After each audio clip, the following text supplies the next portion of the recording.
Well, we hit that one goal on Patreon, thank you all, and now I'm legally obligated to cover the mainline Persona games on pain of death. But at least we won't have to touch Dark Souls anytime soon. So we'll be covering Persona 1 and the Persona 2 duology here today. But I know all you scrimblos in the viewer's seat are thinking, Persona? Isn't that the game with the game that you play to supplement a lack of meaningful human connection?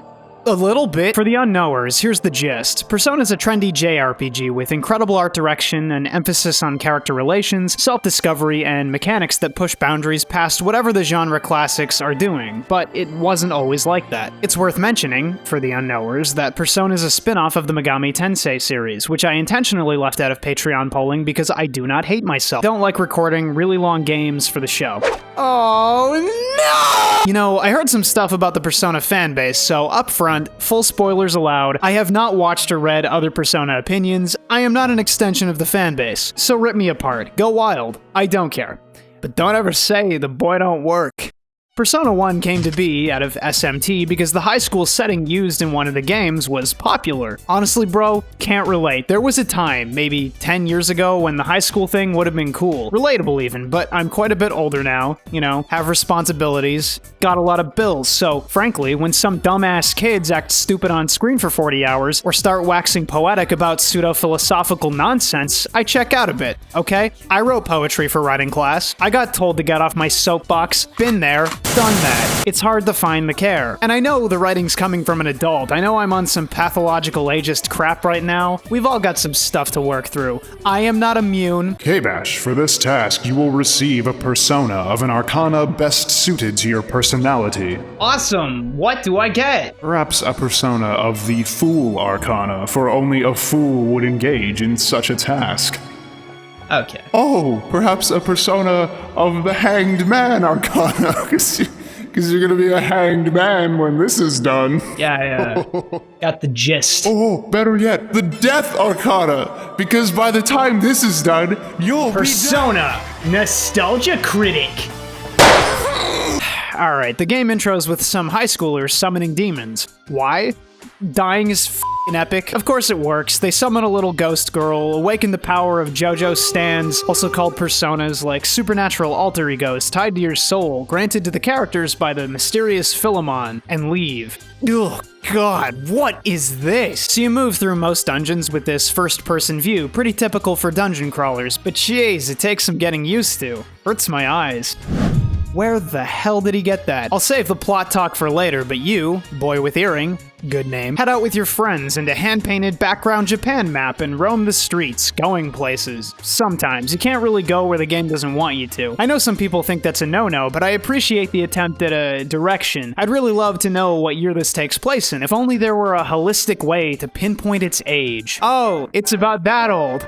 Okay. You run into little scenarios, make choices, run through dungeons. Its skeleton isn't hard to understand, and I appreciate that because me stupid. But unfortunately, this game's a bubbling cesspit of actual evil? I mean, this is a game you can pick up right now and not realize there's a pile of missable party member options. The most plot-important missable party member requires an extremely specific set of decisions that nobody without a guide is getting, and the story features two distinct routes, which again, following the basic game directions, you'd never know existed at all. It's absurd, incredible for replayability, cool feature, totally absurd. This is the kind of game you play with a guide. I guess we can't advance without discussing the party, huh? Like I said, the party's pretty flexible, but the average new player is ending up with the silent protag, Nanjo, Mark, Maki, and other. I got Brown. Why is he called Brown, huh? He poop his pants? Huh? Nah, I'm kidding. Nanjo's fairly unremarkable, but Mark used to be black in the US PS1 version to appeal to American audiences. Which is really unfortunate, considering the tribal base persona and the game constantly calling him a monkey. And turns out, they've all got the power to summon a persona and kill demons. But because they can summon a persona, they need to change and grow as people. But because they're major characters in a JRPG, they already need to change and grow as people. I don't really know why I wrote this. I was definitely wasted. It doesn't really matter what characters you get, they'll make it through just fine. Combat's a little different than what you might expect coming off the usual suspects. You've got normal attacks, guns, because why wouldn't you supply guns to high schoolers, right? Just give the kid a gun. Pow! You use persona attacks, or magic if you will, the defend command, you can just run away. It all makes functional sense. You abuse magic whenever possible and supplement with other attacks when enemies are immune. Not a huge fan of the grid system, but you can manipulate it, little micromanagement in my complex JRPG. Alright, on that note, the persona system's a little funny. Right, usually in JRPGs your characters level up, you unlock new moves, you get better, but you don't change too much. If you're casting one kind of spell, it just gets bigger in the end. But in Persona, you're incentivized not to lean on your character's main persona. You're incentivized not to lean on that reflection of yourself, but rather to take on another. So you find demons in the wild, get their spell cards, and summon them or fuse them into bigger and better personas. I think that's kind of weird narratively, like, shouldn't my main dude just grow stronger through the game, but then you wouldn't get to screw around with other demons? It's almost like a monster collector, except instead of collecting controllable friends, you're collecting alternative movesets. And it's essential to getting through the game. Those early personas leave a lot to be desired, and you can get super turbo HD personas for each character, but don't let me catch you picking the wrong obscure dialogue option in-game, or no ultimate personas for you! And really, the hardest thing to get a grip on is the contact system. Like, oh my god, where do I start? Okay, first up, you're gonna enter a battle with a demon you want to summon as a persona. Next, you'll use the contact command to initiate conversation instead of fighting. Then you'll pick a bunch of options at random that you think might work, but don't, and end up pissing off the demon. Lastly, you'll open the online guide to contacts because their personalities are totally alien, and start having fun again. I mean, seriously, there is no way to know with some of the demons. They're just too demented. That one got a schlong! Even the guide I used was wrong on occasion. Even the guide! It's like Persona 1 resists the player even trying to play it. And yeah, trial and error is a thing, a really long thing, but even your selected party members can affect what demons you can actually convince to give up their spell card, summon ticket, whatever you want to call it. From what I understand, you can lock yourself out of acquiring certain personas with the wrong party members, and that's locked for the whole game. It's not that big an issue, right? Just like, look, I'm so appreciative that demons are kind of hard to understand. It's actually a decent metaphor for trying to wrap your head around new perspectives, empathize. I'm not mad at all. Then there's the dungeons. Most are pretty inoffensive, exactly what you'd expect. Hallways and random battles, which you can die in. By the way, this ain't like the f***ing Bean Man or whatever from Dragon Quest. The demons want you dead. The toilets are exploding. Anyway, they start getting a little spicy with the spinning tiles, the fall-away floors, the fog rooms. Oh, I hate Vision too. Thank you, Persona. There's even puzzles by the end. It's hard to say anything substantive about them. They're just kind of annoying. And the few rooms that dot progression are either filled with services you don't always need. Okay. Whoa! Or environments you can't interact with. Look, this is a sidebar, but it was pretty disappointing trying to click on the environment only for there to be no flavor text for anything. Just, nope, nothing here. There is definitely something there! Alright, look, in Magi Nation on the Game Boy, there was text for everything. Give me more of that, please. Because for anyone coming from the new games, I mean, they're coming off some real high personality experiences, and it's super weird diving back into the past only to be met with nothing. Like finding out your great-great-great-great-grandpa sold corn. Also, at the end of this one dungeon, the boss sends you away and forces you to walk all the way back through the goddamn labyrinth of Crete. Makes you run a dungeon with only 2 characters later.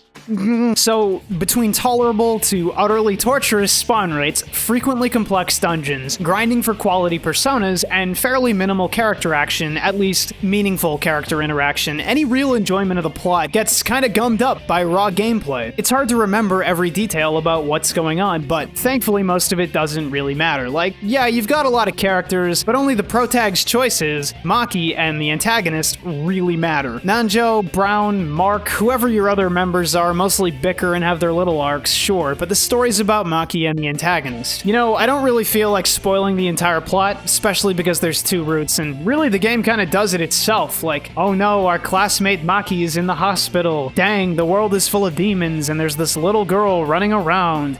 And Maki is here now and doesn't remember being in the hospital. And there's 2 little girls who look exactly like Maki.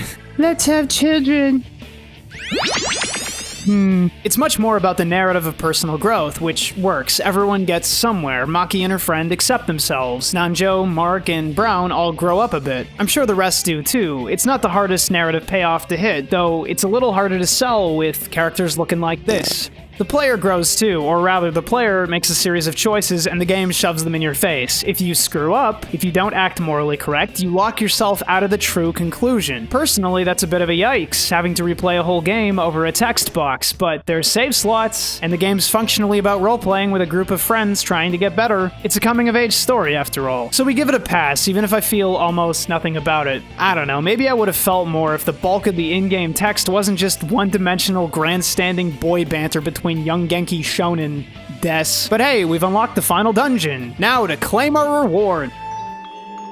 Every once in a while, I'm reminded that this is not my story, that I am but a speck of cosmic dust whose death will be painful but insignificant, and quickly forgotten. Well, that was hell. I look back on the game a little more charitably than I sound. I think it's kinda neat, but considering where Persona ended up, it's probably not the definitive expression of the series. That's all. Oh, look, all the characters got a little epilogue. That's cute. Hold on. He really did it. That wasn't a joke. He really did it. He shit his pants!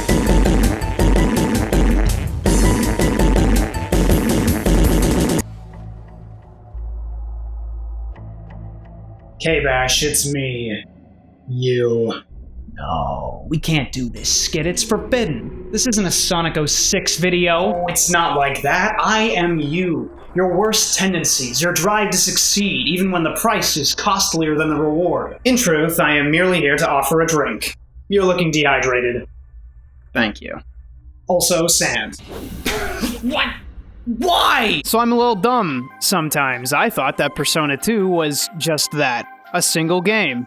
And in the West, there was only one Persona 2 for a while, so brief history. Persona 2 is a duology, very reminiscent of Golden Sun and The Lost Age. It's comprised of Innocent Sin, which was initially held back, only to return on the PSP, and Eternal Punishment, the follow-up, originally released for PS1. I know, makes total sense. Sarcasm aside, it really does. See, Innocent Sin featured a gay character in the party. Oh no, the West might get confused and weirdly bigoted that other people exist. It's bigger than that. There's Atlas changing how they localized games, etc. That and all the potentially sensitive historical imagery. That's weird. Why's that there? So Innocent Sin. What's the premise? Our silent protag, Tatsuya, and his friends investigate a series of supernatural occurrences in town. It's similar to the first. You collect a party of Persona users, so people who need to work through something, all while chasing down a mysterious Joker who clearly hates the party, and his various minions. It's not the most interesting story. Oh, hold on. Oh no, my god! Okay, actually it picks up and goes totally insane about halfway through, but until that point you're stuck with the baseline party. It's why I think it's kinda mandatory playing both games. A lot of the value in the characters is missable without the proper context, and that's a pretty hard sell to someone without mountains of free time. Thankfully, it's got decent comedic timing. Characters are always eating shit, and I'm too, so I find it funny. Roll the clip. You really pissed me off. I'm giving you 5 more seconds to live. And it's not like the Innocent Sin characters are absolute superstars on screen, sorry. I know I just invited the comment apocalypse, it's just the same issue as 1. Caring about teenagers with kinda abnormal but believable personal issues is tough nowadays, especially when those particular issues don't get a ton of actual time to flesh out. Tatsuya's kind of a delinquent because of his persona power, he got bullied a lot, possibly because of that center part, holy yikes. Ginko's mostly rebelling against her father's expectations. Eikichi's a vapid dip, just way too casually rude about overweight people, and also rebelling against his father's expectations. They've got some stuff to work on, but it's no more compelling than Brown or Nanjo. Then they load you up with Maya and Yukino. Even weirder, right? Maya doesn't have any prevalent character issues, she just wants to stay positive. Outdated women driver joke. Yukino's straight up from the last game, and my immediate thought is, where's the other teenagers? Maya? Yukino? This character's already had her arc. Who cares? I didn't think she belonged. That hunch was correct, about 3/4 into the game. The strength in the early lull is getting to know the characters and explore the world. I think a lot of characters would be a lot stronger in games if only they had the time to talk and do. Persona 2 starts a very visible shift towards highly stylized characters. Ew! Environments, clean and characteristic design. It's an interesting world to discover, and you're meant to talk to everyone. The early game makes sure you can't progress multiple times if you're not talking as much as possible, so it's a world you become very immersed in. Reminds me of Twiwi, a modern supernatural spin on Japan asking for genuine intimacy with the world from the player. But enough about that. How's the gameplay? You know, it's a lot of what you do in Persona 1, but streamlined. Contact system? Easier, less annoying. You pick a character to talk to demons instead of 4 interactions per character, none of which seem to make sense. Is it better? Maybe. Battle system, mostly simplified. You don't have the gun option, your character has a weapon in their persona. You still mash magic attacks into enemies unless they're immune. The complications are largely left to personas this time, which can now combine attacks. It's pretty simple and necessary to blast through the hardest challenges, alongside potentially mutating your personas, essentially unlocking new skills and such, just for landing team attacks. Feels like there's a proper reason for the 5-person party. Like, in the first game, it kinda served the grid complication, but the grid wasn't really fun, so they axed it. Found a better answer. Not bad. This is all sounding pretty good, but hey, let's talk personas. Head over to the Velvet Room and see our old pal Igor again. And he has friends this time. Sadly, never to be seen again, except for one time at the end. See, the problem in Innocent Sin, at least for a good long chunk, is it's absurdly easy. To a ridiculous degree, but features a ton of very lengthy battles. Random encounters are too long. It's just a slow-ass game. Sometimes enemies hold you verbally hostage with conversation and there's no option to simply choose violence. Like, I'm glad they've got the auto battle option, or I might have died in my chair. I don't know if that's a developer reaction to a game hard enough that using a guide to talk your way through whole dungeons is optimal strategy, but it definitely doesn't make for a balanced, enjoyable experience, especially not having to screw around with your personas. In Persona, I did not change from the base setup until very late in the game, which is shocking coming off 1. Then they compounded the overlong battles with maze-like dungeon design and obnoxious spawn rate. Man, there's a dungeon that you enter via a door that you're forced to wander in a circle for like 3 or 4 times, then a cutscene triggers and the party figures out where the door is with a mirror. And normally I'd get out my gaming sin counter right here and go, the logic is farcical. But it does make sense, because even if it's painful and slow and unnecessary and improbable, the whole game is about fiction blending into reality because of rumors, and there's a rumor that makes it true. If anything, I'm surprised they didn't go harder with the weird reality-bending stuff until the end, because this isn't just fictional Japan, it's fictional Japan with premises. And the premise is, believable, widespread rumors can become reality. I'm talking to you to spread the word as quickly as possible. Persona 2 was fun. I had fun playing Persona 2!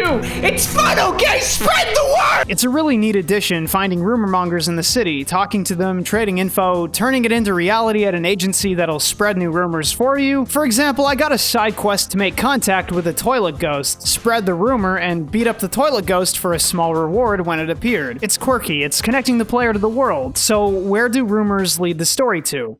Well, the party discovers that the Joker is using his squadron of colorful clan members to harvest dream energy from humans and infuse it within a series of crystal skulls to raise the ancient alien ship Xibalba, whose control is contested by... There is no reaction. So, actual, factual, Mayan-trained super wizard Adolf Hitler invades Japan with his army of Gundams. I mean, I need to take a break. This game hit me so hard in the face, I'm numb. Aliens? The Fuhrer? What is happening? By the end, you've recruited Jun, Yukino's replacement. He throws flowers and doesn't afraid of anything, especially Ginkgo. Sorry, sweetie, Tatsuya is canonically in love with Jun. Die mad. Jun's got a long history with the other characters. It's part of the broader mystery that drags the game along, and the innocent sin the title refers to. Basically, when the 4 kids and Maya were younger, they all became mask-wearing super friends because they could see each other's true selves with the masks on. It's all very symbolism. And they committed a terrible crime. Thought they killed Maya, even though they didn't, and collectively buried the memory, departing until the events of the plot. It's a frustrating framework. There's a lot of moving parts in the story's background, and again, being part of a duology isn't a complete story by design. Feels like it should mean more, but mostly amounts to, dang, these kids had bad lives and were really stupid. They ended up ruining everything because a god was meddling with them. Pity them, won't you? There's a couple of bosses near the end, statues of people in the characters' lives, like Eikichi Akechi has to fight a statue of his father, and Jun has to fight a statue of his mom. Oh, I am a clever boy, for I have pinpointed the symbolisms, and the final boss has you fighting them again, more or less. Yeah. Sleep well on that imagery. This is to say, a lot of the backstory is complex, but the story is not exactly graceful. I mean, we're breaking up game flow and expediency in a molasses-type game to physically spell out individual character traumas. I get it, okay? I got it when we went into the sushi bar the first time and saw Akechi was scared of his dad. I don't need to defeat him in a JRPG battle. Man, the journey was enough to make him a fuller person. Why am I griping about this? The worst thing is that the Führer was just a rumor, conjured from rumor. It takes so much punch out of the late game events that you're not really fighting his eternally persisting hell spirit, just Nyarlathotep being a goof because he's locked in a deal with Philemon. The game's events, everything, boils down to two transhuman deities making a bet on human nature, and it ends on Maya getting stabbed by the very spear that stabbed Christ, so the wound won't stop bleeding because I guess that's a known thing. Apparently I'm not up on my scripture, so she dies for the sake of game 2. How are they gonna pin this wriggling nightmare plot down into something powerful? How are they gonna shake things up? Dimensional warp, mostly. Oh, and the enemies are harder and the battles are longer. You have to summon and grind up personas constantly. And worse, you're stuck on PS2, so no PSP emulator turbo fast forward option! Persona 2 Eternal Punishment was very difficult to beat, and it's a rewarding game in many ways, but it will take.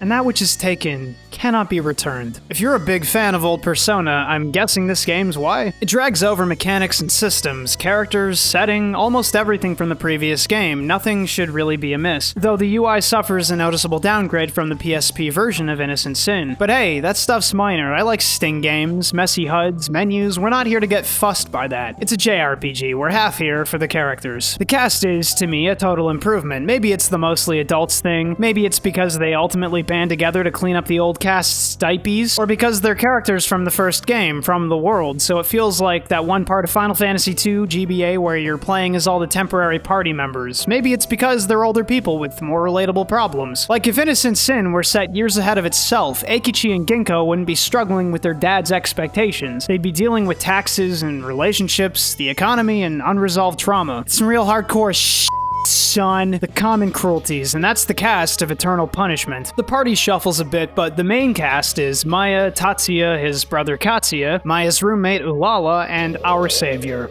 Baofu.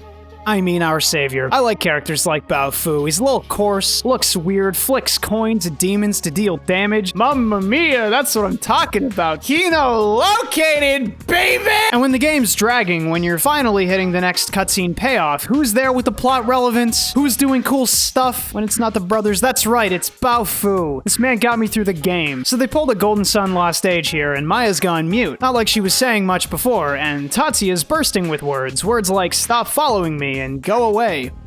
You know, when you push me away, I only want you harder. The story mostly revolves around a series of escalating criminal events and various people becoming the Joker. This isn't a Twitter meme, it's really what happens. The plot starts slow, but rapidly picks up and burns hot until the end. Or it would, but this is Eternal Punishment. Man, I really thought I had it rough with Innocent Sin. This game, let me tell you, Eternal Punishment will kick you in the face with a boot. Eternal Punishment will roll you up and down the street in an Iron Maiden. Eternal Punishment will ask you to play Shin Megami Tensei. Where the first game was embarrassingly easy for at least half the game, Eternal Punishment demands that the player contact demons constantly, grind up persona levels with fusion attacks, replace personas every 2 to 4 dungeons, and, at times, require specific personas if you want a quality chance at success in certain boss fights. Some of that might be a little dramatic, but when you factor in that it's still Persona 2's skeleton, so slow as except now you have to grind. I don't know how else to say this. Mountains of people will never even know how sick Baofu is, and mountains of other people will have Stockholm Syndrome from playing this game. I don't want to belabor the point, and it does ease up slightly by the end. Just know, it's called what it is for a reason. The jokes just write themselves. There isn't much gameplay to talk about that you haven't heard anyway. It's all Persona 2. And I mean it when I say the game does good. A lot of the dialogue in the past game didn't really capture me, but Eternal Punishment sucker punches you with somber thoughts and ideas at random, you know. Oh, that one really hurt. Or riding the subway train. Man, Don't make me like you. So I ended up a lot more attached to Persona 2 than I expected. It's hard to spend nearly 80 hours totally disconnected, right? At some point you get hooked. I think it started with the blimp scene in Innocent Sin and just kept on. I got excited seeing characters from the very first game appear, even when I didn't care all that much about them then, and I enjoyed seeing where they ended up. It's that kind of thing younger and older players can probably appreciate, because unless you're totally settled in your life, you probably don't know where you're headed. Not really, and it's almost cathartic watching other people settle into their happy endings. Not that the game is terribly happy, mind you. Eternal Punishment tries to put a wrap on the first game by acknowledging that the bulk of its cast completed their arcs, but caused a world-ending problem at the end of Innocent Sin, so continues the battle against Nyarlathotep with a mostly fresh cast of arc-havers, and pulls Tatsuya back in specifically because his center part is ending the world because he committed another Innocent Sin. Oh you, and the universe demands punishment. So at the end of the first saga, the party is given the choice to alter what is, effectively, the end of the world, but they have to choose to never have met years ago as kids, thereby creating a new timeline which everyone agrees to, except Tatsuya. He doesn't forget his memories like his friends do, so he's punished by having to grind spell cards from petulant f***head demons. So the party fights old battles, revisits old locations, the timeline plays out very similarly to the first game, and that's probably the biggest issue. It's hard to get invested in old areas you were mostly rushing through originally, especially when you're forced to grind it out. I mean, man, I am gonna pile spell cards to the ceiling and slap Igor's nose with my 30-inch stack. It even trots out Kandori, the boss from the first game, back from hell. But I gotta tell you, it doesn't have the punch, because Nanjo or Ellie from 1 are temporarily in your party here, so it mostly feels like they conjured up a relevant old bad guy for them to beat. Like, once you pulled the Hitler card, it's hard to get impressed again. Yo, they really made him Italian and called him Guido? Guido? Holy motherfuck! It's worth noting that this game's packed with extras, but I've let it take enough from me. Save your super secret personas and extra dungeons. I still need an arm to play. The story ends how you'd expect, wandering through Mega Man Battle Network and fighting evil manifestations of our characters who've all been kinda bad sometimes. It's not bad at all, to be clear. If anything, watching the characters support each other with interesting dialogue lets individual characters submit a narrative negative and produce a narrative positive. Even if the issues aren't killer, the characters carry them anyway. Ultimately, the four heroes do what you'd think, and I'm left with a hollow pit in my soul wondering if any of the time was worth it, or if anyone's gonna pick up the half-hearted joke I just made. I don't hate or even dislike the early Persona games. I like and appreciate the more casual spin on what SMT was doing. I can actually drag myself through. I enjoyed struggling through the world of the original game and getting to see it evolve into a more charismatic, engaging place, somewhere I'd like to go. I think the battle mechanics were challenging and interesting, and regardless of getting held at gunpoint by demons demanding conversation, regardless of the time spent farming cards, I can say I've been there, done that, with a little pride. I guess I'm just disappointed in a way, thinking these games would change my life or produce some incredible video or something, but it mostly feels like you'd expect. Another late morning, another drip of coffee, but I'm looking forward to the rest, seeing what fate's laid out for me. Catch y'all next time. If you're shopping around for PS2 JRPGs, you're not exactly wanting for options. The console's home to some real choice cuts, whether it's fantasy, sci-fi, steampunk, Wild West, abomination, baby hell. There's a game for all seasons, and few rank as highly across enthusiasts' tier lists as Persona 3. Cause it's good. I've been playing through the series, and neither 1 or 2 really spoke to me. I thought they had killer lines here and there. I liked them okay, but I think the missing bit was a hearty dose of the bastardization of the SMT/Persona franchise. In that shard of the fanbase's eyes, anyway. Cause 3 got me no problem. In fact, Persona 3 was so interesting I had to make a gigantic critique video. So welcome to the KBash Persona 3 Full Game Spoilers Retrospective Analytical Critique Hour, featuring intellectual autofellatio. There'll be criticisms, there'll be observations, all kinds of things. But will there be terrible skits?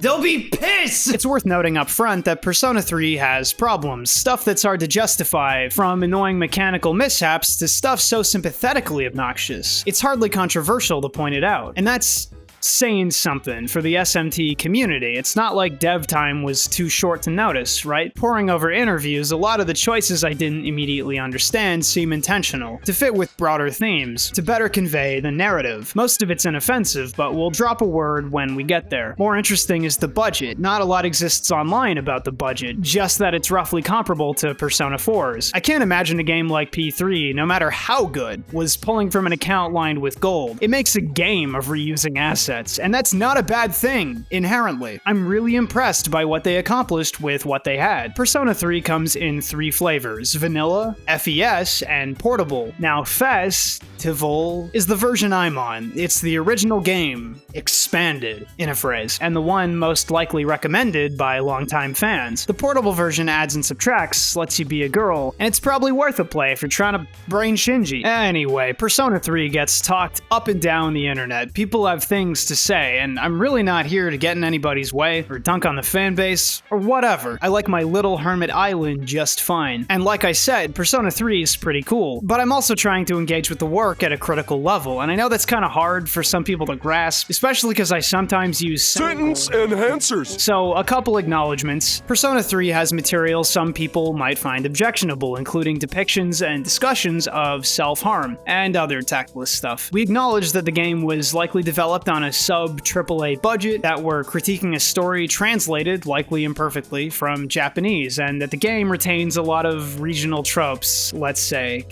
I'm out of euphemisms, dude. Alright, already, pull the trigger! Persona 3 is a game where you piss to feel great.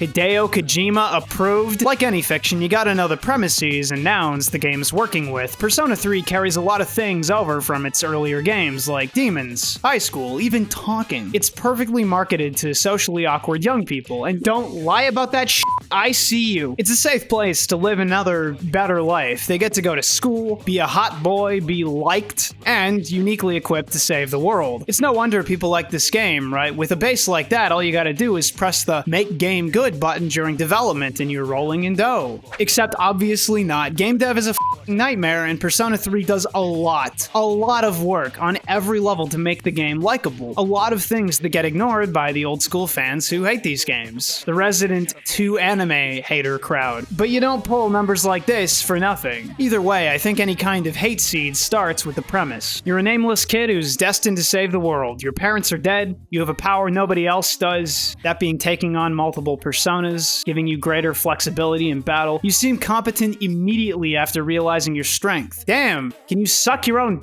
too? By all metrics, this is a shonen anime setup. Sometimes this concept gets bashed as unrelatable, but personally, I really relate to the protagonist. I was a huge nerd. I worked a ton of hours in high school, my skin was pretty clear, and I was the prom king, going out with the prom queen, who is now my wife. Come at me, bro. And really, a story's value lies more in what the writers do and say with a setup rather than the tropes they draw from. Now, any anime protag needs some nouns and complications, so bam, there's a dark hour, a secret hour starting after midnight where the world goes green and normal people turn into coffins. Also, it allows shadowy monsters to somewhat harmlessly roam the streets, but turns depression into an epidemic. Unfortunately, the writers didn't predict that depression's now an epidemic. Persona users, unlike previous games, randomly awake to their power and usually harness their newfound abilities by pointing an evoker, also called a gun, at their head and pulling the trigger. Now, when I saw this, my first thought was, Jesus Christ, guys, why would you show that to your highly depressed audience? Every Persona user or Persona-sensitive person is free to roam around during this mostly frozen time, so obviously the heroes are trying to end the dark hour, shadows, and depression, and the bad guys are breaking into cute girls' houses and stealing their shoes. So you move into your new dorm, meet some new friends, get roped into using your newly awoken power by the organization of depression haters, and slowly uncover the histories of said friends and the organization you've joined, all while going to school, learning how to live, and spending thousands on food. A piece of life advice, kid. Learn to cook. Oh, I know, wieners and beans sounds awful, till you can pay your mortgage. Like with the setup, Persona 3's got a lot going on in terms of raw gameplay. Like a lot. Time management's the name of the game, and I'm pretty sure it evokes 2 reactions from people. Either, this is too much, I can't do this, I'm calling the wambulance, or cool, I can strategize my time. I'm in the latter camp. I love managing time. Made a career out of it, because I know I can trust the devs enough that not every second has to be maximized, and what's left is a mosaic of my own autonomous choices. It's kind of empowering. Some people hate this, and I don't really blame them, because you're not completing the game, like getting all social links maxed or whatever. without a guide. But you really should just play freely. It's not a competitive thing, chill out. Most days and some nights are spent doing that kind of real-life stuff, going to school, talking to your, contemporaries. Teacher, me don't get this. Die. And screwing around about town. The rest of your nights, when you're not engaged in some underage drinking, are spent in Tartarus, a giant tower that the school morphs into during the dark hour. If we were to perform a video game analysis here, we'd have to look at the school's contorted, alien form and its deadly inhabitants as representative of the youth's struggle with adolescence and the need to climb higher in life, achieve higher status by more thoroughly engaging with life and its challenges.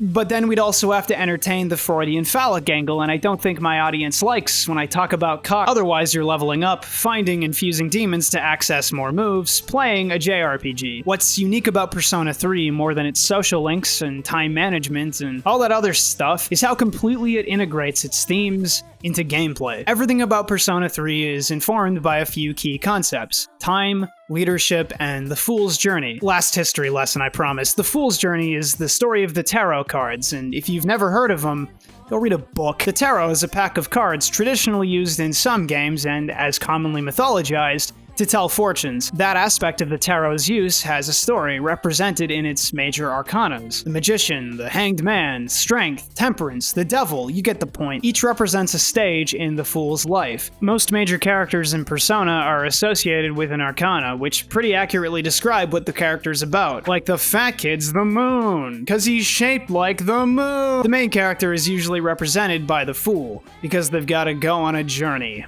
A fool's journey. In any case, social situations and real-life stuff occupy half the game time, so let's talk about time. Life is really hard, even in high school, when it's measurably easier for some people, not paying rent or what. There's just too much to do. Between eating well, exercising, your friends, potty, dating, jobs, chores, school, homework, hobbies, something's gonna suffer. No one can do it all. So, for the young fool, life is hard. You've gotta balance everything while managing JRPG progression month over month. Obviously, the game can't snatch up half its runtime in text and other fluff without compensation, so most of what you do is an excuse to buff the player in various ways, or to unlock other paths to power. Case in point, social links and social stats. Social stats tend to unlock access to new things like deeper social links with certain characters and other minor rewards. Academics, courage, and charm. You've gotta get smart, get tough, and get coochie. Now I know some cynic is out there seething like, oh yeah, I'm sure you get tough singing karaoke. Yeah, alright Richard, why don't you throw on your favorite song by your favorite band and sing it for the class?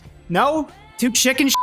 Sit the f*** down, Richard. You get points automatically sometimes, like at school, just staying awake in lectures can pump your academics. You get charm for answering right, though I definitely opened a guide more than once to get the most points. I only really knew the composition questions, honestly. Finally, my degree is paying off. Otherwise, you're stuck sucking up time that'd be better spent more interestingly elsewhere, and I don't really like how they monopolize your time early on. If you want good stats, you've got to put in the effort, which only puts pressure everywhere else. Thankfully, it's never overly punishing. Like, yeah, you can grind up max academics early and ace every exam, but all you get is some Persona stat boosting crap, another dating option, and a spacious new hangout. So the fun in time management can be strained, but it's still open to player autonomy. Social links, more commonly known as having friends, is the system Persona replaced demon contacts with, and yeah, after playing all those, back to back, not surprised. I know it's a loss for older fans, but man, if you want to tell me Eternal Punishment didn't get silly with cards, if you want to tell me you've never exploited contacts to swerve whole dungeons in Persona 1,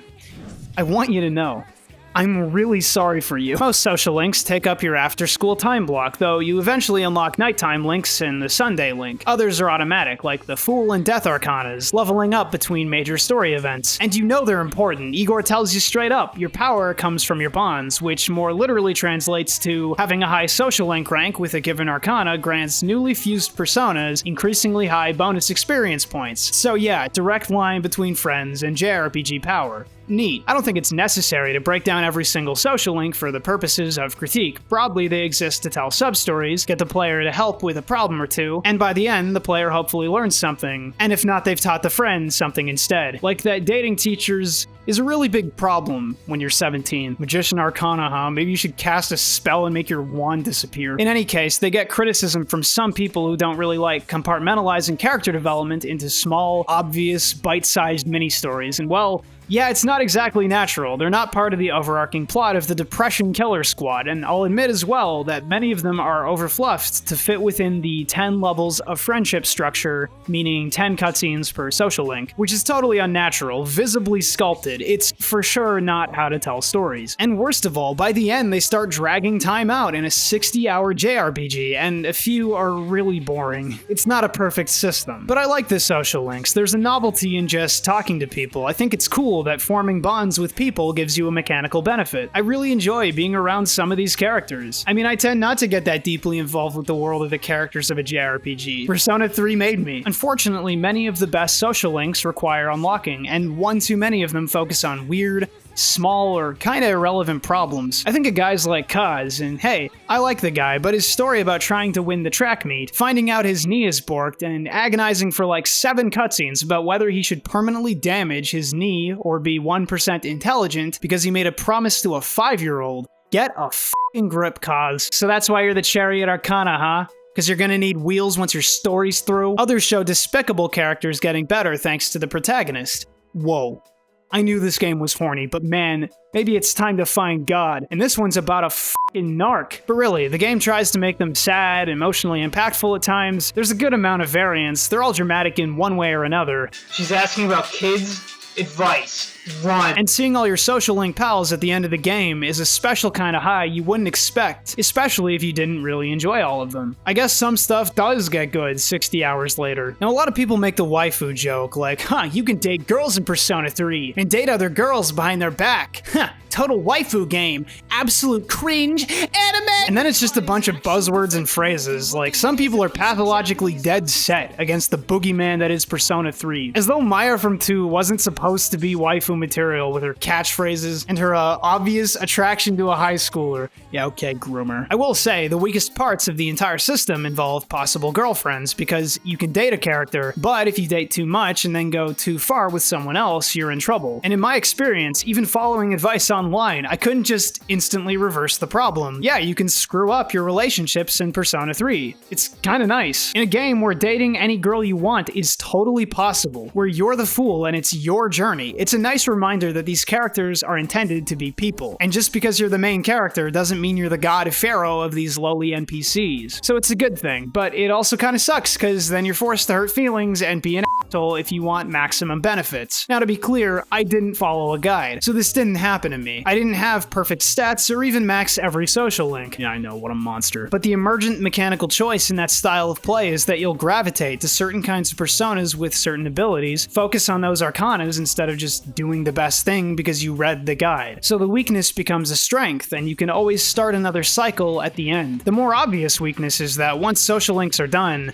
they're done. You've got too much to do, too little time. If you date a girl for a few months, you won't ever see her again. Like, okay, you can go on dates and hangouts with no mechanical benefit, but in a game with so much to do and so many deadlines, it's almost guaranteed that your girlfriend just hangs out, eternally lonely once you're maxed out, watching you get friendly with everyone else. Anyway, here's a pillow, sweetie. Just pretend it's me. I'm farming. So the social link characters are people, but only in as much as value can be extracted from them. While I like the social links overall, I'm still shocked by which ones open up the latest. I barely even hinted at the party this entire time, just shown some footage of them, but they're talking to you from the start of the game. They're your best friends and functional coworkers, and you can't social link with them until much later in the game, compared to total randoms and other school kids. And that's only if they're women! I mean, look at Yukari. Requires maxed charm to even start. And this is a person whose life you save multiple times, who you converse with almost daily, who you share an intimate moment with, and who opens up to you about her family issues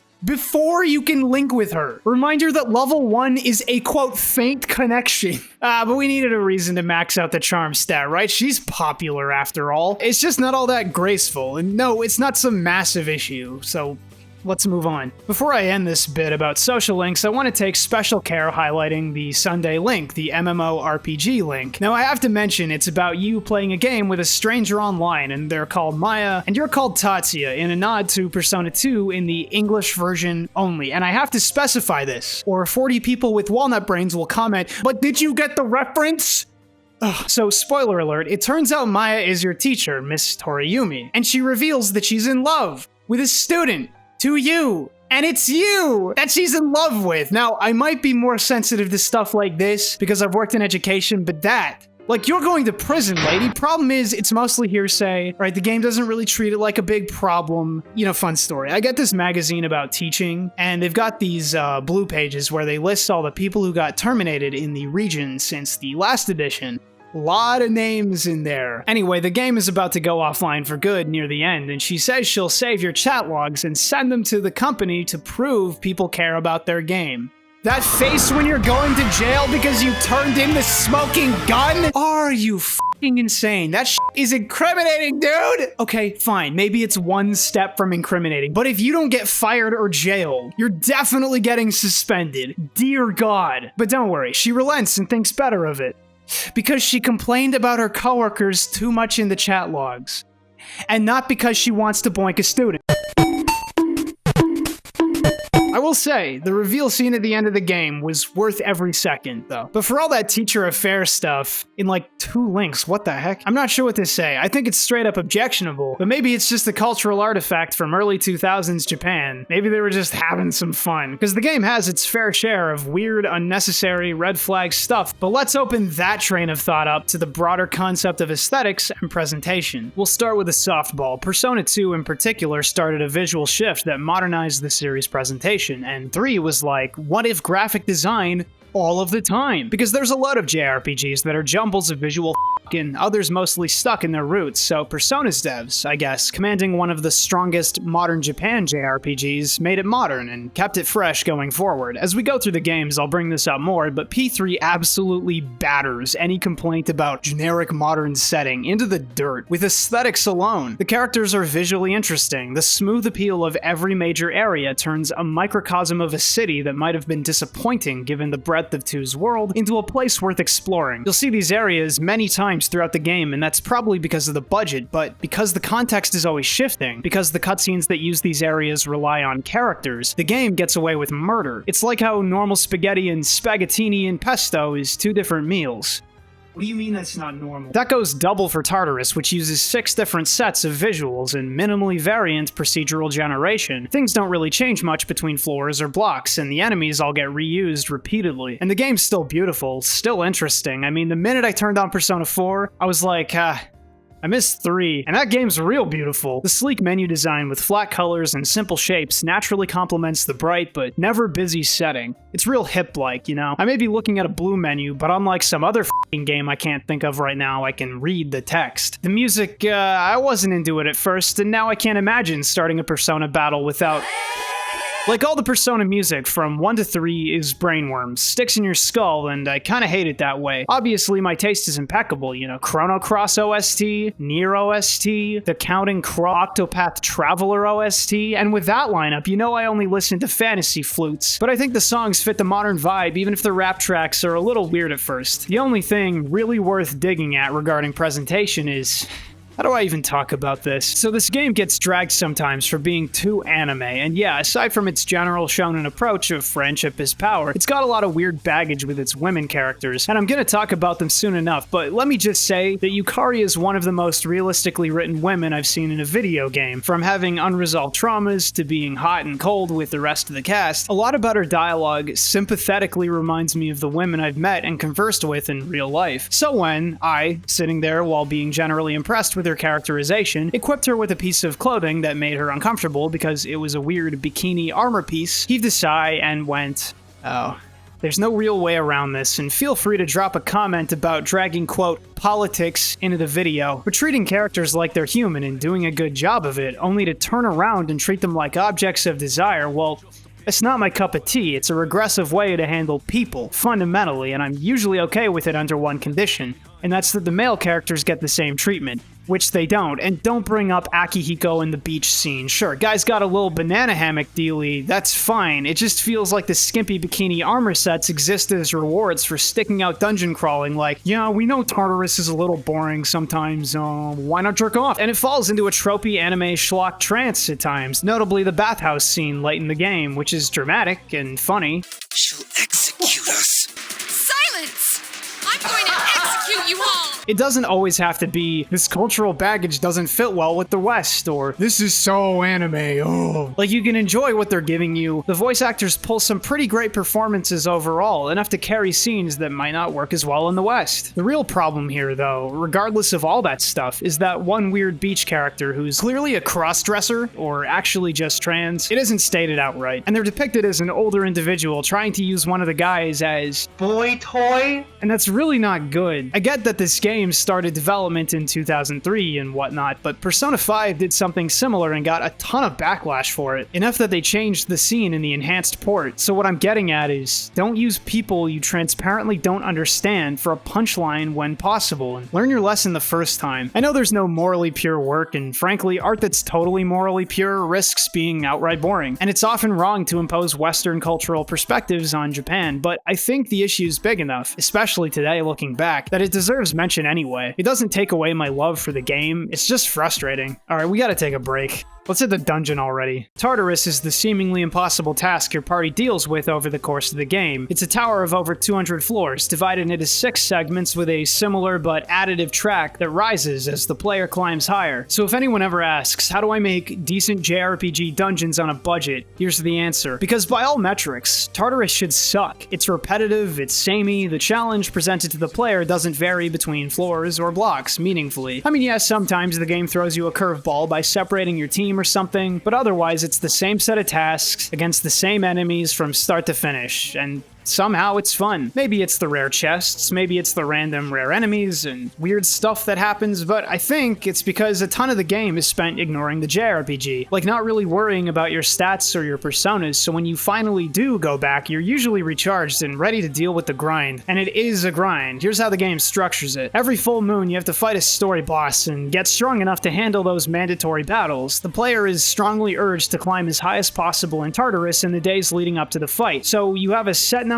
of days, you're already juggling a ton of other engagements from social links to studying, and it becomes part of the grand strategy. Your engagement is still fundamentally autonomous, and it gives you reasonable limits and goals by capping off further climbing once you hit certain checkpoints, usually after 2 or 3 mini-bosses, which tend to be stronger than many of the story bosses. In short, if you can handle Tartarus, you can handle the story. So while you're effectively forced into grinding up levels because damage directly scales relative to level, so you will conform or die, you know you're getting something out of it. You're being given a really clear measuring stick for your own progress. You can just take whole days off when you're done. It's kind of great. And between randomized rewards, Persona Fusion, and other junk, you're probably going to be too busy to notice the frustrations. What the f just happened? Okay, playing back the footage, it appears I entered the second block for the first time, turned a corner into an enemy I didn't notice was glowing red, nor had encountered that kind of thing before, and was promptly one-shot, forcing a game over. So here's what you're gonna have to accept if you play this game. The main character dying is a game over. I get that it's his journey, but my friends are right there. I have revival items in my inventory. Are you seriously telling me? Junpei looked at my corpse, turned fully evil, and said, "Looks like I'm the leader now, you simpering bag, I'll kill you!" So the reason for this, I guess, is the developers wanted to make the player the leader and everyone else their own person, except when they need some quick yen on a Friday night. And the player is the leader. They put him in charge from the start. He's uniquely powerful, right? And common knowledge suggests the leader of a group dying kills the group.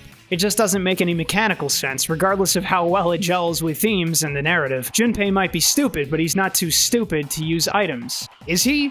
Is Junpei too stupid to use items? And it's only really frustrating because I didn't really do anything wrong. Like, yeah, I didn't look, I should have been careful and got the first attack bonus by surprising the enemy with a preemptive strike. But I didn't know that there were glowing super enemies until this fight. Whatever, the combat in general is really fun, an enormous step in a new direction for JRPG combat, because for the first time in any of these games, I thought, damn, I just had fun. Not once in those other games. Combat is smooth, it's kinetic and alive, it's high risk, high reward, it's fun. The major mix-up involves weaknesses. If you hit an enemy with an element they're weak to, they'll fall over, forcing them to spend a turn getting up and giving the player who hit the weakness another free attack. So knowing enemy weaknesses can totally break action parity in your favor. You can sweep shadows off the face of the earth with a little knowledge. If every enemy is downed at the same time, you can initiate an all-out attack for big AoE damage. It's really helpful for clearing floors quickly. This is helped by, again, making sure to hit enemies first before combat to guarantee the first attack. The danger is that the enemy can do all that stuff too, minus the all-out attack, and critical hits knock you down as well, and again, grant another attack to the guy lucky enough to score a crit. So you can find yourself on the bad end of a sweep by getting unlucky, and yeah, it's uncommon, but the point is when combat's in a lull, the threat of explosive damage is always bubbling under the surface, and when combat's getting spicy, you're either scared shitless or grinding the enemy under your heel. It's a vital and engaging way to stage gameplay, and mechanically matches the feel of life lived to its fullest, a theme the game constantly supports. I feel like I should talk personas and mini-bosses here, but it's tough, because you only engage with the persona system to get new moves and stats when your old ones just aren't good enough anymore. I fused this 4-element persona early on, and it ground everything in the early game into chum for nearly 40 levels, because you really only need a couple other personas for heavy-hitting attacks and support moves otherwise. Having access to all elements is really potent, regardless of how strong they are. I will say, I don't care for the fused personas turning into other personas at random thing, like Igor. Man, mean what you say and say what you mean, and quit hanging out with strange women. You're enough, man. You gotta look in the mirror and say, I'm enough.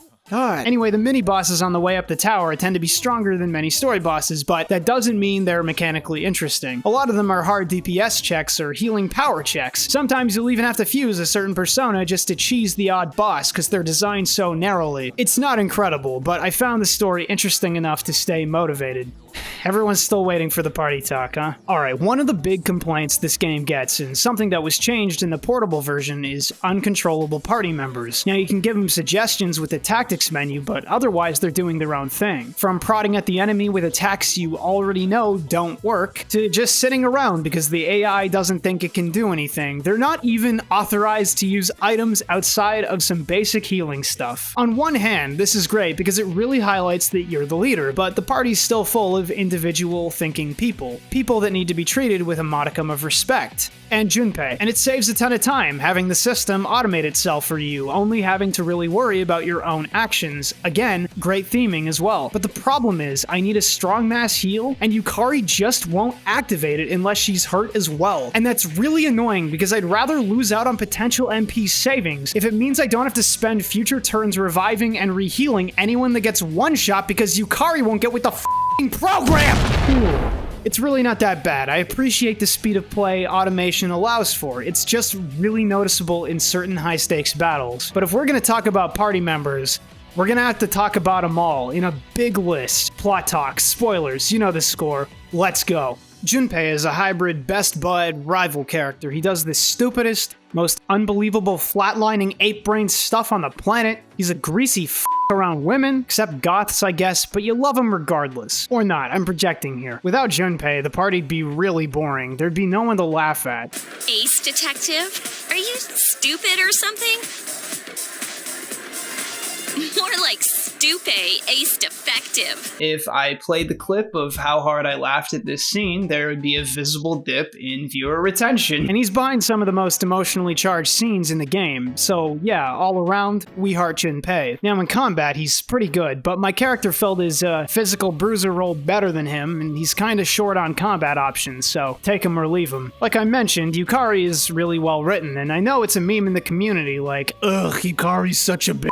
She's so rude. Look, man, people have traumas, perspectives, stigmas, faults, foibles. If a character's making you react emotionally, they're probably a good character. I like that Yukari's set up in that very obvious main character's love interest role, but totally denies the player that easy satisfaction with her max charm requirement. She's uncompromising. She doesn't exist to serve the player's desires or as wish fulfillment. Oh, motherfuck! Mitsuru is a little hard to care about at first. It's obvious she's hiding information from the player. She only lends as non-combat support at first, but as the plot unfolds, you realize she's a useful character to introduce mystery and history to the story, and experiences character development after a certain reveal. In short, she's inextricable from the plot, and her social link, provided you max academics, is really endearing. Exploring a sheltered, wealth-class character who isn't inherently antagonistic towards everyone else. I just love that bonus scene about Junpei's room. Calls the cops thinking there was a robber, and you'd think because she's the executioner that she'd scream at the guy, but she just looks forlorn, truly incapable of understanding. It's incredible. In combat, she's fairly useful, but her main draw is damage, and unfortunately, she'll constantly buff herself before attacking, wasting vital time in specific battles. So, Akihiko is a character, at least when the plot needs him to be. He's also got history as deep as Mitsuru's, and he's interesting when he gets time to act on screen. But in extra scenes and other ambient content, he's written like an actual one-dimensional character, always going on about training this, training that. Damn, that movie was good. It makes me want to go train. Oh, beach time. Thankfully, I've concocted an epic training regimen. Would you get a hobby? Otherwise, Akihiko is an eternally useful character with a good mix of damage, heals, and support spells. I used them whenever I could. Fuka exists. She's beloved by many, presumably by people who like the low self-esteem quiet girl, and that's about it. She lends support so Mitsuru can fight and doesn't occupy too much time or space. She's helpful for the dynamic. I wouldn't really call any of the other characters sweet except this goblin bastard, but since her chance of stepping on you is so low, I'll have to move on. Shinji is great.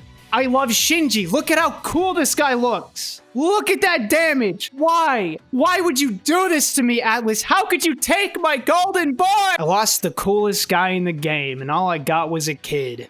Ken's fine. He's part of the backstory to the game involving Akihiko and Shinji. I fielded him on occasion, but really he seems to exist so that Shinji doesn't, and so Akihiko can have a motivator later. And really, aside from Akihiko's development, I'm not sure the game would look much different without Ken. But I guess the little kawaii desu mud skipper character adds variance to a party of dripped up teenagers, so fine. Koromaru is a dog and doesn't talk or have a ton of scenes relevant to the plot. Some people say best dog, I say there's no other dog in the game. Also, I just never fielded the dog in combat. Yukari's right, throwing an animal into the line of fire is screwed up. I'm shocked she didn't flip her lid openly when Ken joined, it's insane. Agus is complex, she's got the same weakness as Yukari, the main healer, so it's a toss-up if you're gonna field her or not. She's also a robot who doesn't understand humanity, which the game reminds the player of frequently. Enough to make me worry during the playthrough that I wasn't doing something to flip a switch and make her human, I guess. But she develops over time and becomes very important by the end, enough that she goes from what I considered a low-tier character to the heights of the list. She's great. Granted, a lot of her development is couched in the idea of understanding the meaning of life, and like, if you haven't figured out that it's to make your own meaning yet, you might be 17. What I'm getting at is the dramatic crux of her character isn't super revelatory or novel, but it is powerful watching something gain sentience and humanity, especially when they start out so awkward and have so many endearing comedic scenes. That's unlawful Yeah, you entry. tell her. And if you like her, Persona 3 FES has the whole expansion dedicated to her. But we should really dig into the plot before that. I think Persona 3 has its moments, genuinely interesting, heartrending, inspiring moments, and I don't think those feelings come from actual events, per se. Let me explain. Like most stories I cover and enjoy, I think the characters carry the plot. Early on, Junpei endangers the party by running off, and his pathological stupidity almost gets the party killed. But it's not because the event happened at a train station or that they were almost killed that's important. It's Junpei's actions, the consequences, and the resolution, which are all carried by the actors on screen. The story lies more in that Yukari's always being rude to Junpei, but she doesn't shriek at him this time, and that he isn't immediately torn into by everyone around him. There's a story in that interaction. The game delivers its plot in protracted cutscenes, occasionally partway through a given month or during the full moon when the bosses attack. The intention is clearly to spread it out, drip feed it to the player, and keep them engaged throughout this excessively long JRPG. And my guess is it's structured like that for two reasons. One, this is during the time when the cry for longer games, so you got your money's worth or whatever, was very popular. And two, because if the player spends a lot of time getting to know the world and characters, mastering the environment and the JRPG, the party elements, etc., they're gonna love the game no matter what story gets told. It's only icing if the story is actually good. So they rely on characters, moments, on vignettes, and on emotional scenes, with characters gaining, learning, loving, and losing, with active character development. And you can't miss the important stuff because it's not locked on some small skippable text box, it's acted in your face. Thank God for 3D graphics. As I've said many times, with many games, the actual events of the plot aren't next level writing, but the characters take it home. And it's not to say that the writing's bad. Hardly. I think the characters are written well, largely believable. And the dramatic spikes throughout are fine. Yeah, not every single scene lands, specifically all the absurd ways Junpei screws up. Yes, the game makes hefty use of exposition at times, but it's a game with characters grounded in the world, with history, where everyone's got a story. You're gonna stumble into some weird exposition because it's an expedient way to give information. You see, my parents have an inferiority complex because all my relatives are doctors. That's not something you'd say in America, to anyone. But to be fair, the complex thing gets brought up a lot in anime, because it's a common use term in Japan. The joys of translation. In any case, you're not gonna have a perfect show-don't-tell tale in a 60-hour JRPG, dude. It's just not happening. And yeah, it's a little hokey that having a moment of character crisis or development causes these people's personas to upgrade. Like, you really don't have to spell it out to me, dude. But it wouldn't be Persona without that kind of thing, so it's permitted by premise. Really, the value of the story is its own persistence in pushing the themes set from the start. Leadership, time, and the fool's journey. And really, those are part and parcel. The main character leads, is frequently pulling the party together through the various trials that appear month after month. He's tested constantly and always triumphs over both himself and the opposition. Even outside the main plot, everything you, the protagonist, do is related to the fool's journey, the major arcanas, following every step, absorbing new experiences and perspectives, facing temptation, holding fast, falling over, and standing again. It's not some mind-blowing truth, it's not some opus-level work, it's just intelligent design. Quality planning. I said in my first video that I had a hard time caring about high schoolers and their comparatively small struggles, but when you give them time to mature, show so much, give them so many scenes and interactions, connect them all to you directly, you can't help but care about them. It's the great triumph of modern Persona, I'd say, creating pathos with its many interwoven systems and stories, its broadly appealing visuals, with its smart recycling of assets that give its characters a memorable stage to flourish. Anyway, some weird stuff happens and the crew hangs around for a bit, then you're finally able to move on to the end game. Now, for at least half the game, you're followed around by these weird bums who don't really care about real life and just want to be powerful in the dark hour. It could have been an interesting dilemma for Junpei, maybe turn him against the party, because their conflict is exactly his own. He knows he's basically a good-for-nothing outside of fighting, and it's a bit of a shame they didn't push that angle. It might be his smartest choice, though, because damn, that was easy! Persona 3 is fairly difficult at certain points, but almost never the bosses. Some of the tower fights, yeah, but it's almost like the game's preparing you with the Tartarus checkpoints to sweep the story bosses. And that makes sense, because they really can't account for your personas or your party members. There's no save points for full hours of play at times, and you really can't predict what attacks a boss will have, so mostly everything from these hulking Arcana shadows to the scions of Dan Schneider just topple over. And the final boss ain't much better. One thing that really stood out to me when I started Persona 4 was the increased boss complexity, at least early on. Like almost nothing in Persona 3 has any mechanical depth at all. It's just deal damage, heal damage, knock down, don't get knocked down, sometimes use status ailments and tactics. But there's nothing really especially complex about that stuff, it's just knowing and using your options. Look at the first boss in Persona 4. This thing can cast a spell to resist its weakness, so you can't knock it down, summons an add-on that will regularly heal the boss, and your one character that's capable of really knocking the tar out of these guys is constantly getting down because the boss is elementally opposite to her. It's tough, and that's just the first major boss. Persona 3's final boss goes through every arcana, so 13 forms, and needs to be pummeled to death in each, but they barely change, just in terms of weaknesses, spells cast, and status ailments available. They're really easy to tear through too, until the final one. And at that final step, after spamming your strongest spells and healing a bit, its big mechanical complication is a damage shield, where you wait for 2 turns or get smoked on the crackback. It's the lamest shit I've ever seen, no offense, I love this game, but at least put up more than a number struggle, like do anything cool. At least it's on theme, right? It's going through the fool's journey and arrives at death. Why are you separating the protagonist from the party, Atlas? Hey, why's my character only got a couple of moves that'll take all his life force to— Oh no. Persona 3 is a game about life, as told through the Fool's Journey. It's a message to live life to the fullest, to make genuine relationships and keep them well, to take your time when you need it. It's an extremely sobering experience when you spend literally every day working on videos and recording video games, afraid your steady existence will collapse, when it's inevitable anyway. There's so much other life I've probably missed out on. Damn. So no, it's not my favorite game of all time, but it's an incredible ride. A bite-sized life lived full, and nothing could ever tarnish that. I just don't get it. The answer was tacked onto the FES version of P3, and it's decent enough. It's locked on hard mode, you're playing as Aigis, who can't piss to feel great. Incidentally, I hear Kojima didn't like this edition. There's a new character, apparently another Aigis, and she's cool. I like her hammer. Normally there'd be nothing to say, it's just more Persona 3, but tougher if you played on normal. Apparently this intro fight is scripted so that it's impossible to lose. And cut the clip. The answer's big problem isn't its difficulty or its content. Not really. Instead it's kind of a yikes for opting to undo the protagonist's sacrifice, show that he kinda died for nothing, which I know, not necessarily true. He staved off an incredible evil, he took the fall, and it'd be stupid to assume, especially regarding the Fool's Journey, which as a concept has no true conclusion, that it wouldn't just repeat ad nauseum from the beginning, that evil was vanquished for good. We know evil is forever. Socks and Sandals is back. Mosquitoes are there, and they have mosquitoes. Texas is a state. Evil is another part of reality, and maybe it's hopeful in a way. Maybe it means we'll see him again someday.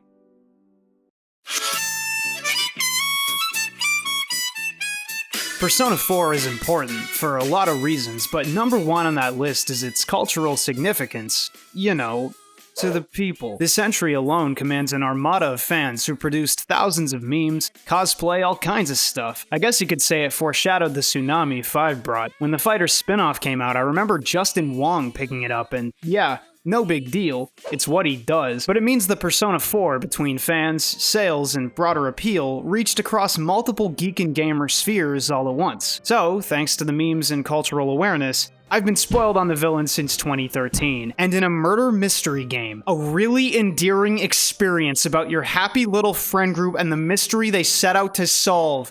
It's really the first time I've had a bad experience with the Persona fanbase. You know, setting aside that Adachi simps exist. And I never really cared all that much about spoilers, but I'm about to do it myself, so if you're trying to preserve the experience, we're gonna talk about everything, but I'll warn you again later. Like before, Persona 4 has some objectionable material, this time related to its handling of a couple characters that are, at best, engaged with poorly by the writing and other characters. But to make it clear up front, those moments are few, just really, really loud, and I ended up having a lot of fun with the game. In fact, I don't have a guiding thesis or anything for this video, but this. Persona 4 felt better than 3, though something feels off, something's nagging at me. So I'm gonna sling shit at the wall and maybe we'll make a pretty picture, you know. Take something away at the end. Guess we'll see. And one last thing, thank you to Adin Chosa for access to the game. It means a lot, man. It's worth noting that I'm playing Persona 4 Golden here, the enhanced port released on the PS Vita and eventually PC. Now I say enhanced, but many players have strong words regarding some of the additional characters and scenes, and I did my best to figure out what's what, but overall I'm critiquing the Golden experience because in terms of sheer dissemination potential via Steam, it's the more relevant version of the game. What's easy to forget, at least for dump-ass guys like me, is Persona 4 was developed for the PS2, right after 3. Yeah, it's crazy in retrospect. Like, before ever touching this game, I assumed it was PS3 exclusive, so there'd be a neat little lineage with the home consoles, and it was apparently built with a similar budget to 3. That means characters across games share models and animations. Most of the shadow designs from 3 get reused, enough that searching up a specific enemy on the wiki will yield a Persona 3 and Persona 4 stat block, and like 3 before it, they're still fat-phobic. Persona 4's individual rooms and areas get a lot of screen time, and that's not to say the game's cheaply made or they didn't fill it with original assets. If anything, it's the first time Persona, to me, felt like one of its games was a proper sequel, a new novel take on an old concept, and the payoff's in the setting. Persona 4 is one of those rare sequels that show the devs at their best, analyzing their old work, drawing conclusions, and applying them going forward. For the most part. I'll show you what I mean. In Persona 3, you were let loose yet leashed in part of a city, went to school, went shopping, but if you lived in Tokyo, you wouldn't just go to the one karaoke place in town, yeah? You'd shop around a bit. Like, I get sticking to the one arcade, you know, don't want to run into OG thugs like Daigo Umehara. I hear that guy raging demons people IRL, but obviously they're not gonna fix up a bunch of extraneous assets for verisimilitude or whatever. Not on that budget, so the mall's the mall and that's that. But when the sequel was planned, I imagine they thought of this and figured a small town setting would be the spin Persona needed. Suddenly, there's a really valid reason to only visit certain places and talk to a handful of people. Suddenly, all those places start to feel like home, all those people start to feel like family, and all those moments become memories. That's Inaba, it's kind of amazing. And that type of conceptual shrinkage from city to town applies to the premises as well. Your parents aren't dead this time, they're mostly unmentioned, probably a little rough around the collar, never collar anything. In terms of the narrative, they're functionally dead,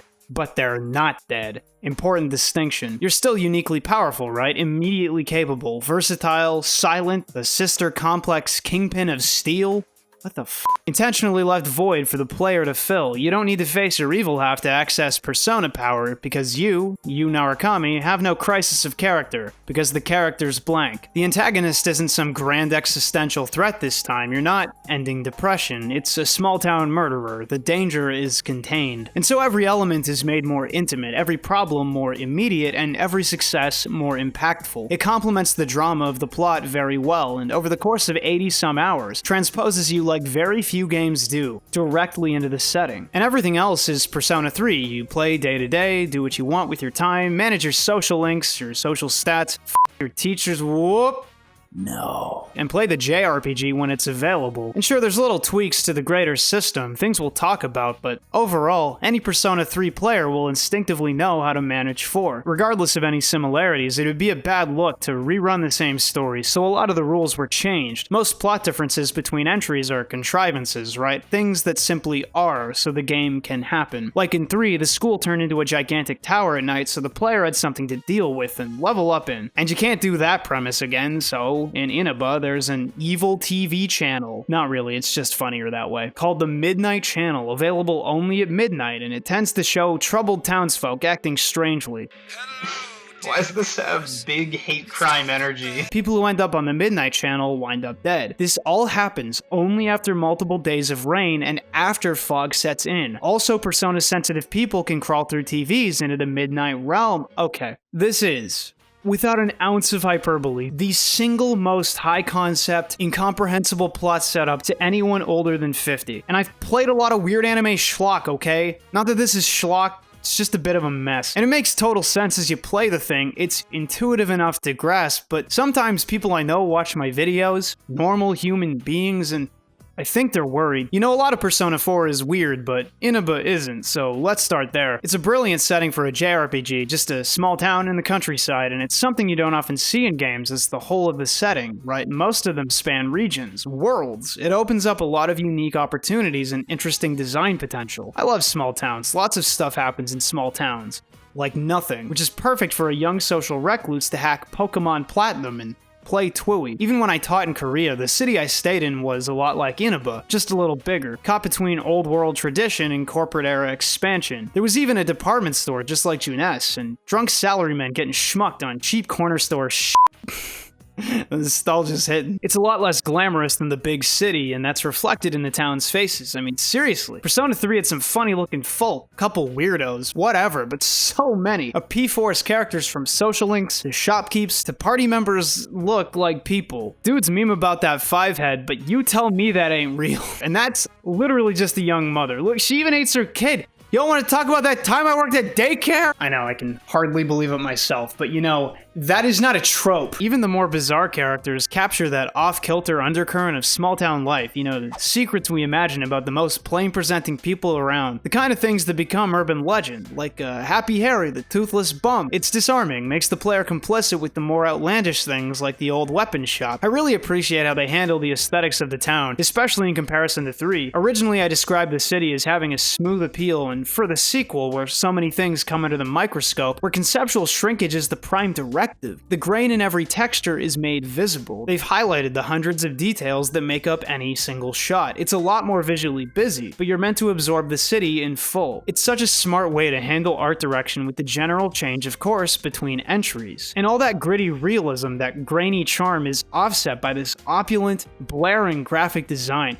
You turn on the game, holy shit! Look, I know the original Persona 4 didn't have all the bells and whistles that Golden sprung for, but it was just about as sharp, and man, I could play games until the end of time, and I don't think I'd come across such an appealing, modern, retro aesthetic. And it's especially smart when you realize that yellow's a bit of a danger color to the human brain, and 4 specifically uses this tone and this aesthetic in the Midnight Channel, away from the pastoral Inaba. When you and your friends are diving through televisions to beat up monsters and play hero, it's when the game is properly active, and it's all conveyed visually. I am dangerously erect. I could write a dissertation on the breadth of Persona's visual genius, but that's shooting out of the scope a bit. Though I'll add that the various Midnight Channel dungeons, which all represent the struggles of the characters trapped within, are exceptionally on point visually, highly varied, blows anything Tartarus did out of the water, but we'll talk about him later. Your party's a mixture of Inaba lifers and out-of-towners. You got the spunky girl, her best friend, and proper Japanese woman. That's what they're going for, not my personal comments, to be clear. You've got the local tough guy, the bigot, the retired starlet, the young genius detective, getting a little weird here, and oh, fuck. I'll give him credit. I like that each character is unique, fulfills a specific role, that even when the characters don't feel right at home in the setting, there's a reason for that, whether because they're from out of town, trying really hard to be a certain way, or in Teddy's case, because he's from the Midnight Channel. No matter what you think of them at a glance, they're all worthwhile to one degree or another. There's no escaping their charm when you help them work through their personal traumas, when they're given a mountain of screen time and endless interactions, when they're casually inviting your little sister Nanako to hang out. I can't with this game, man. If real life was even a fraction this pure and warm, how could you ever hate this? Let's be mermaids! I'm not a dub hater. For real, I did apologetics for Charlotte, okay, and most of it's pretty good. Troy Baker absolutely kills the kanji role, etc., but sometimes the new voice work, even when it's better overall, can grate a bit. Oh, my trial of the dragon! Did you chill out? So the setting's good, the characters are appealing, and like you'd expect, the music kicks ass. Never really had trouble scoring any of these videos. If anything, the only major points of aesthetic contention come down to a minor change from 3, and a conceptual issue exacerbated by Golden's additions. Let's deal with the minor change first. What is the difference between this Persona and this? Ooh, I look fierce. Persona 3 has been referred to as edgy for a long time, and for fairly obvious reasons, I guess. I mean, yeah, there's no doubt that a game about shoving a fake gun in your face to literally blow your power into the world is gonna be looked at as at least mildly edgy. But it's not that bad, man. Teenagers do the finger trigger all the time, and it's not like any character jams an evoker down their throat and chokes on it. It's all done pretty tastefully. And every character does it uniquely as well. Yukari's still unsure about hers, and that hesitation is built into the animation. Akihiko's been around the block and simply pulls the trigger. Junpei's a show-off and really leans into it. The protagonist, immediately and uniquely capable, casually spins into it. Their personalities are built into the way they access their power. In Persona 4, there's no guns, just glasses. See, these are the kind of analogies I love about video. Characters access their powers by spilling their traumas, facing and accepting their worst selves. But the Midnight Channel's riddled with fog, and you need special glasses to see anything. So Teddy hands you a pair, and boom, you can actually hit things and be useful. In fact, the glasses aren't even necessary to activate Persona power. They just grant visibility, so in combat, characters often adjust their glasses or just emote. And it's not some enormous problem, but I'm sure some older fans miss that heavier imagery of teenagers shooting themselves. And it ties directly into the second issue. Somewhere along the broad scope narrowing from 3 to 4, the game shifted tones, probably because it fit better with the setting. I mean, come on, Sakurin's small-town friend group handles local murderer? No matter how you slice it, that's nowhere close to the encroaching apocalypse. The game's a lot more cutesy overall, and while it fits the setting and the scenario in general, it gets annoying how comfortable the writers are with assigning overdone character quirks to every single party member, and how often they come up. I don't mind that Yukiko's supposed to be all straight-laced and instead cracks up over the dumbest stuff. I don't mind that Kanji can't stop putting on the tough guy act because he's so insecure. But every time Yosuke makes his friends uncomfortable with his constant perving, every time Naoto says some shit like indubitably or just so. I want to throttle the writers, because for every quirky character trait, for every running gag, for every weird cliche ripped out of the shonen anime culture cache, I feel the soul of something so good and pure die on the filler hill, on the writerly mound of mediocrity. Persona 4 is the first Persona game that I genuinely think gets far too friendly with the shonen anime tradition. It reads so often as deeply unserious, which should be fine, you know, it's Inaba, it's quiet and things are getting kinda heavy, so we need energetic, supportive friend characters to offset that narrative burden. We need troubled dreamers that'd think, yeah, I will crawl into a TV and risk my life for the sake of adventure. We need a Scooby Squad or whatever, and really, most of it is inoffensive in general. But I was warned that Persona 4 Golden made a point of flanderizing its characters, stretching their tropes out as flat and one-dimensional as possible, and man, they weren't kidding.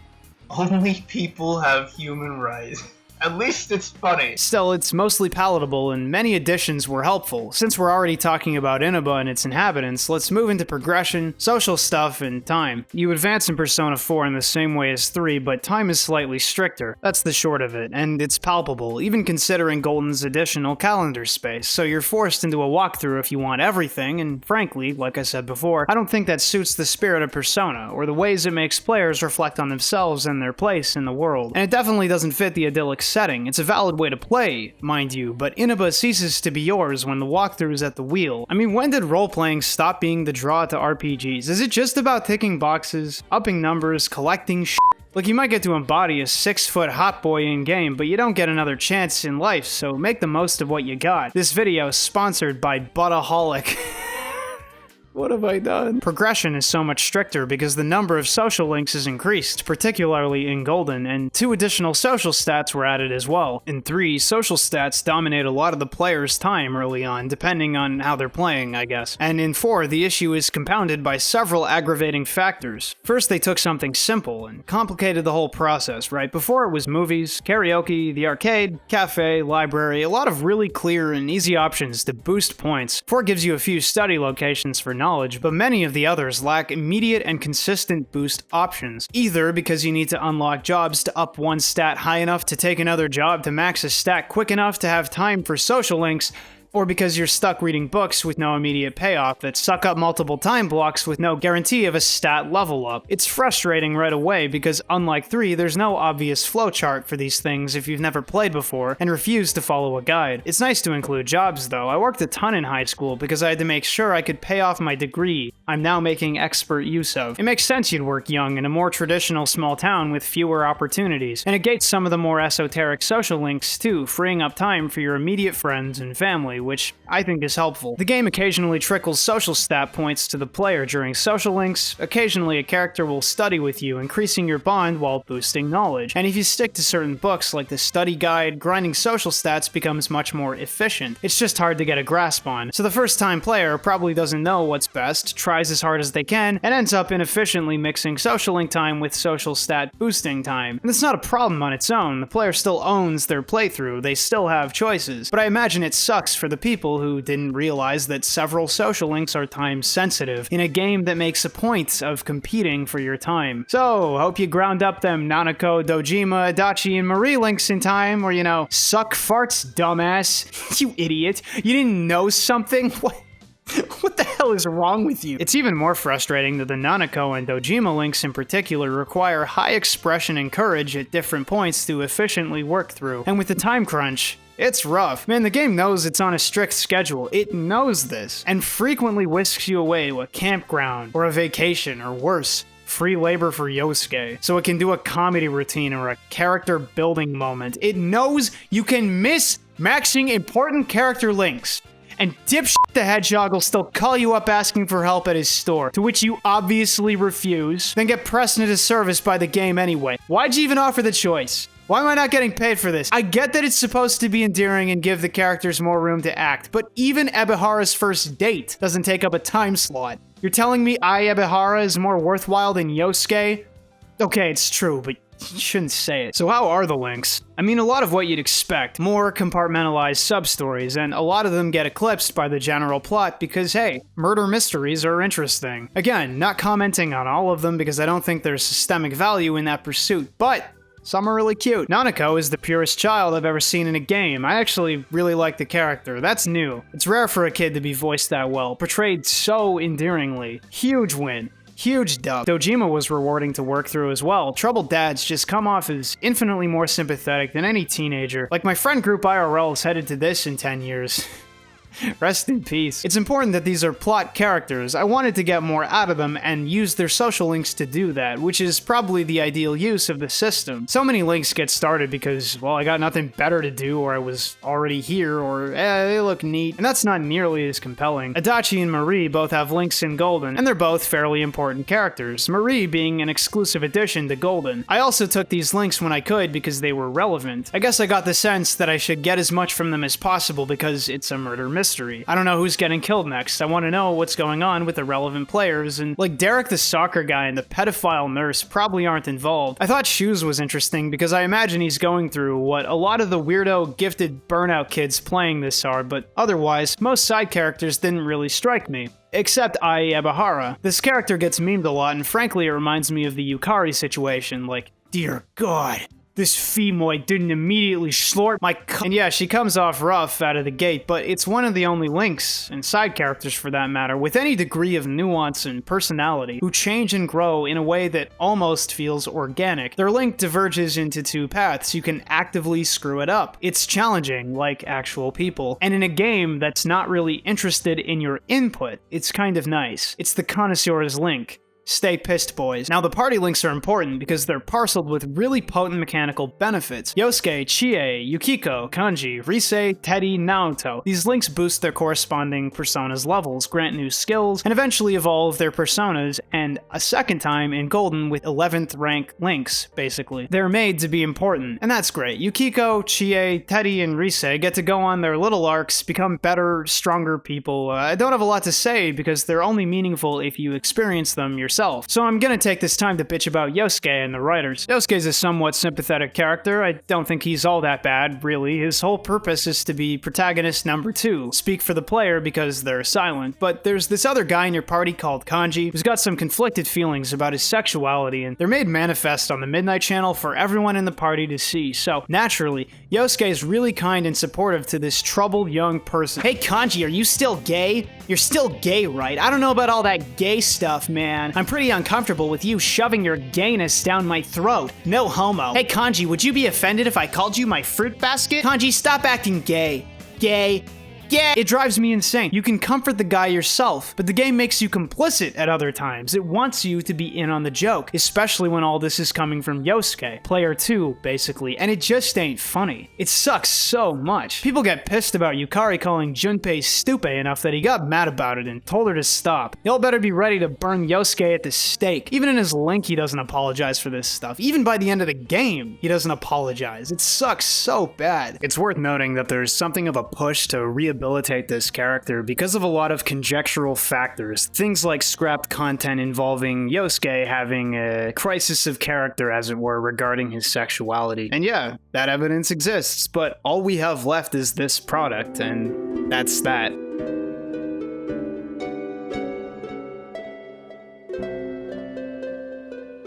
This kind of dovetails with Naoto, so let me highlight the situation. Naoto's of the female sex, wants to be male, and presents as the male gender. Now, I haven't lived the trans experience, and really it's not my place to overstep here. This game was written in a time long before trans issues became common public discourse. I mean, I don't remember meeting a trans person in my small hometown until like 2014. And this was all written prior to its 2008 release in Japan. I don't think the writers had any intention of dropping commentary on a social issue that exploded years after, but looking back on the link in Naoto's arc today changes the perspective a bit, especially when they added so much for Golden and might have rewritten the thing in some key places. Basically, it ends with Naoto accepting womanhood as her true self and casts her actions as running away from the truth, which is definitely in line with a Persona game and how they've handled character struggles, but it lines up so awfully nowadays. It reads as anti-trans sentiment, and that's kind of exacerbated by the frequent stumbles the writers have made and continued to to make going forward. I'm less inclined to be charitable about this stuff. I think the grossest part involves Naoto folding to the player's interest during the romance route of her link, which just doesn't sit right with me. I mean, that's terrible. That's a fetishization of the character, not an affirming celebration of their individuality, like these links are supposed to be. Man, what is it with Persona and, like, a lack of tact in general? I'm not asking for an inherently puerile work, but why is everyone so obsessed with perving on their friends all the time? It's not very friendly. You even get forced into it. There's at least 2 scenes where you have to make some kind of comment, even if you're not dating the character. But I'm a woman respecter, got the license and everything, and I'm a little tired of being told what to say. I kept telling people that the writing struck me as enjoyable but trashy, and I think I know why. What's also annoying is Persona 4's failure to evolve regarding social links, and in some cases, its active regression from the previous system. Characters acted something like real people previously and could get annoyed with you, and you could reverse your social links, but that system doesn't exist anymore. It still happens with some characters, 2 to be specific, but that's just a quirk of those links, not a broad feature. You can still piss off romance options if they catch you with someone else, so Yukiko, abracadabra, Terran Rend, I'll smash your heart when I call you friend. The one feature I hated in 3 was the hidden points across all social systems. You never know how many points you need to advance any stat or link unless you're counting and know what boosts what by how much, which makes unguided time expenditure inherently inefficient. And hey, it's on theme, idyllic small town life and all that, and they don't want players peeking behind the curtain. I get it, but every time I go to talk to Dojima, who isn't getting free friendship points for me acing all my exams, and isn't getting random extra friendship bonuses like everyone else because he's got a job and whose link ends early, will end up sucking up time blocks with wasted social link attempts that go nowhere. And not just with him, it's a lot of characters. That whole point system is offset if the player is equipped with a persona of the arcana corresponding to the link. But man, between low availability for certain arcanas, limiting persona slots, it's hard to keep those bonuses flowing. Okay, I spent a precious moment with Nanako. Sorry I wasn't simultaneously harboring a justice demon in my soul. It's annoying and doesn't make any kind of intuitive sense. The personas are supposed to be strengthened by my social links, not the other way around. The whole system's a holdover from the previous game, and I think it's supposed to make good dialogue choices rewarding, right? So you can accrue points faster knowing what NPCs want to hear. But that's terrible when you think about it for 2 seconds. Like, yes, there should be a reward for good dialogue choices. Like, duh. Right? But what does that actually look like? It means saying stupid crap my character would never say to people like the young mother. She wants you to say you hate kids here. Maybe she should check out my YouTube channel. Like, regardless of what I think, I wouldn't say that shit to someone whose kid I'm looking after. That's awful. It means correctly inferring all the Sherlock Holmes mystery clues in Naoto's social link, or else you're too stupid for Naoto. They really hate people who can't immediately pick up on esoteric riddles, dude. Just despise that kind of human being. You have to be perfect. You have to be everything. You have to be the fool. And yeah, it's your role. I get it, but you are not a character. You're a great vapid nothing in this game because you're a great vapid everything. And we love Narukami, but damn, he's a slate. Real blank-like. Good job, designers. And what that, picking sculpted dialogue options to maximize friendship and maximize efficiency, culminates in is the death of role-playing. Everything about the system rewards people using a guide. Very few breaks are given to newer players. You're not often rewarded for being honest or being yourself. It's bizarre. In terms of raw mechanics, you're punished for being yourself. Ultimately, there's no reason to be yourself. And it's kind of f***ed up in a game about accepting yourself. No, man, just be everything everyone else wants you to be. Clout grind, farm affection. Oh, they love that shit online. Writing this is making me kind of sick. I want to go back to the happy times. And if you'd like more genuine content, don't forget to like, comment, and subscribe. No, but really, thank you for being here. It's not as dramatic as I make it out to be. Realistically, people are gonna pick what they pick or follow a guide, and nobody's getting hurt. It's a fun game and enjoyable to sit through regardless, and not a lot of people appreciate that real ambrosial RP business. P3 did all this too, just the time crunch was less palpable in my mind. It's fascinating how the issues I have with the system, you know, not being able to see point totals, for example, are asking the game to kill role-playing a bit, and arise from trying to play the game how it's begging me to. but of course it's set up that way. Persona's a mechanically minded JRPG, and community is tied directly to your acquired Persona's bonus experience. They need a reward for links, but not one so great that it punishes the player to a crippling degree if they miss out. So it all works, but you get the sense it's barely pinned together and ready to explode. And it's kind of a shame that the game doesn't want you lingering in dungeons for long. Screwing around for days on end will eat into your social stat and social link time, and that's half the game. You want to finish that stuff quickly. I don't even think you can properly complete Persona 4 without handling each dungeon in a single day. So let's talk dungeons and battles. The game no longer plays out in one defined location. Basically, the party learns early on that people who end up on the Midnight Channel end up dead in real life. It always coincides with prolonged periods of rain and the fog that sets in after. You'll notice someone goes missing, appears on the channel, and have until that fog rolls in to rescue the victim. That process can take a couple weeks, so you often have time to screw around in town doing social links and stats, totally ignoring the dungeon until the weather looks rough. But like I said, doing them in one day is ideal and fairly difficult on even normal mode, but that's all on you. It's doable and unnecessary. Now you'll actually have to unlock most of them by doing a little small town investigation work, which I think would be fun because it's on theme and Inaba's not so big, but it kind of devolves into mashing through text boxes with every nameless NPC in a given place, so maybe they should have just opened. Dungeons reflect the individual you're attempting to rescue, like Yukiko's a pretty uptight person trying to let go and forget the expectations placed on her, so she gets a castle, and the Midnight Channel show she's associated with is like hunting for a prince or whatever. Trademark. Kanji gets his dude's only bathhouse. Naoto gets a laboratory. There's one guy who gets a Dragon Quest-esque dungeon. At the very least, they're all visually distinct and interesting. A clear step up from the previous game, but you'd expect that when you're keeping the procedurally generated layouts and really low variance. In short, it's all style, little substance. Not that I mind coming off 3, just noting before I go giving Atlas a handjob. Outside of cutscenes, the occasional gate that needs a specific key a la Resident Evil, random treasures, and sporadically finding your friends hanging around mid-dungeon, there's not a lot going on. You really stuck the double elongated barrel revolver Grim Reaper in a box. You warned me. I was warned. But maybe you can f*** off. They can be accessed later with new challenges if you're into that, but overall, they're not something you'd write an essay about. Combat's my main concern, however. The first thing I thought coming off the first dungeon was, dang, they really fixed everything.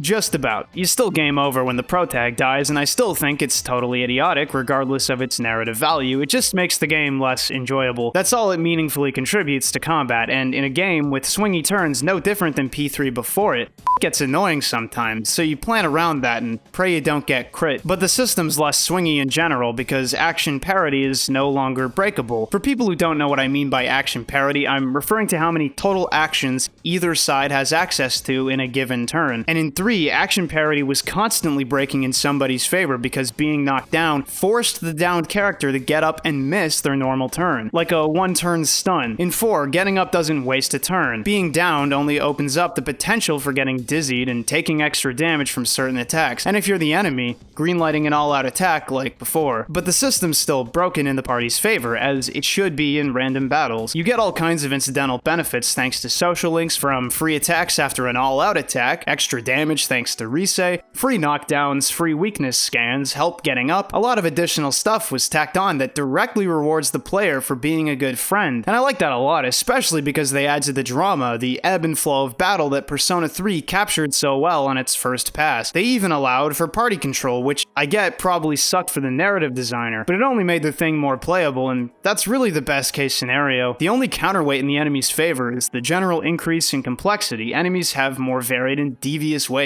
to mess with the party, really damaging status ailments, greater numbers, and the potential for multiple combats to happen in the same battle screen. It can be sloggy and frustrating at times, especially if you're getting unlucky with crits, weak points, and status ailments, but it also highlights how useful your friends are, and how helpful their bonuses can be. I do think it's weird that instead of balancing for normal enemies to give good XP like in 3, because normal battles are set up to be challenging, most XP comes from these gold hand shadows that try to run away, just like metal slimes in Dragon Quest. But I always hated that design. It means I'm ignoring the other enemies like they don't even matter, because the game's admitting that they don't matter. I'd often ignore whole floors of enemies just to fight the hands, and by the way, XP gain is higher on easier difficulties, and Golden lets you swap at any time. So I'm not saying you should swap to easy just before fighting a hand to send your XP through the roof. I'm just saying, if you hate JRPG combat and just want the story, literally nothing is stopping you. Otherwise, the Persona system's largely intact. You grind a few up, fuse them together, pass some skills on. It's real easy to understand and fun. Reminds me of Dragon Warrior Monsters a bit. Yeah, that's right, I said warrior. But Igor, man, you've gone from professional to keeping strange women around, and now you're boozing it up in a limo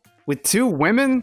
Yo, if you need to talk, coping's one thing, but I'm worried about you, man. Stronger personas will let you batter bosses down in no time, but even so, the mechanical complexity among tough enemies increased between entries. I outlined the first major boss in the last video, and several bosses have unique mechanics. Things like having to break down an outer shell before actually damaging the boss, having to defend and heal up at certain points or risk a wipe, having to deal with add-ons and status ailments. They get a lot more involved than the battles of 3, and I'm really grateful for it. I still think the average boss lingers too long. It's a problem with mechanical JRPGs. The player will show mastery of a mechanic a minute or 2 into the fight. Then the fight drags out for 20 boring repetitive minutes because the enemy's a giant health sack with a gimmick, and that kind of design is mostly avoided, with frequent dramatic moments and interruptions, but it still happens on occasion. Mercifully, and especially in Golden, every party member is useful, and you can use whoever you want from start to finish. You don't even have to worry as much about weaknesses as you did in 3. People always put up tier lists for stuff like this, and I know I shouldn't read them, but I do, and it's always the dumbest shit imaginable. Like, Kanji is the worst character because he's mostly good at boss killing. Well shoot, were the random battles rolling you, dude? So they're all great. I get it's more delineated on higher difficulties, but I'm not a super fan, dude. I'm enjoying my 80-hour JRPG. Give me a break. You know what, let's talk about characters. You already got the short version, so we'll do it for real. You're introduced to Yosuke earlier than most, and true to his role in the story, backing up the protagonist, he's a versatile character. As versatile as his faults, which we already talked about. But every friend group needs the guy that mostly everyone hates. Chie's cool, she's a physical attacker, but her versatility puts her ahead of Kanji for most players, and her galactic punt is great. She's a sweet character, but sometimes it gets drowned out by— I can't believe you guys! I'm having no part of this! I'm plugging my ears! Now, I'm not comparing Chie to anyone in particular.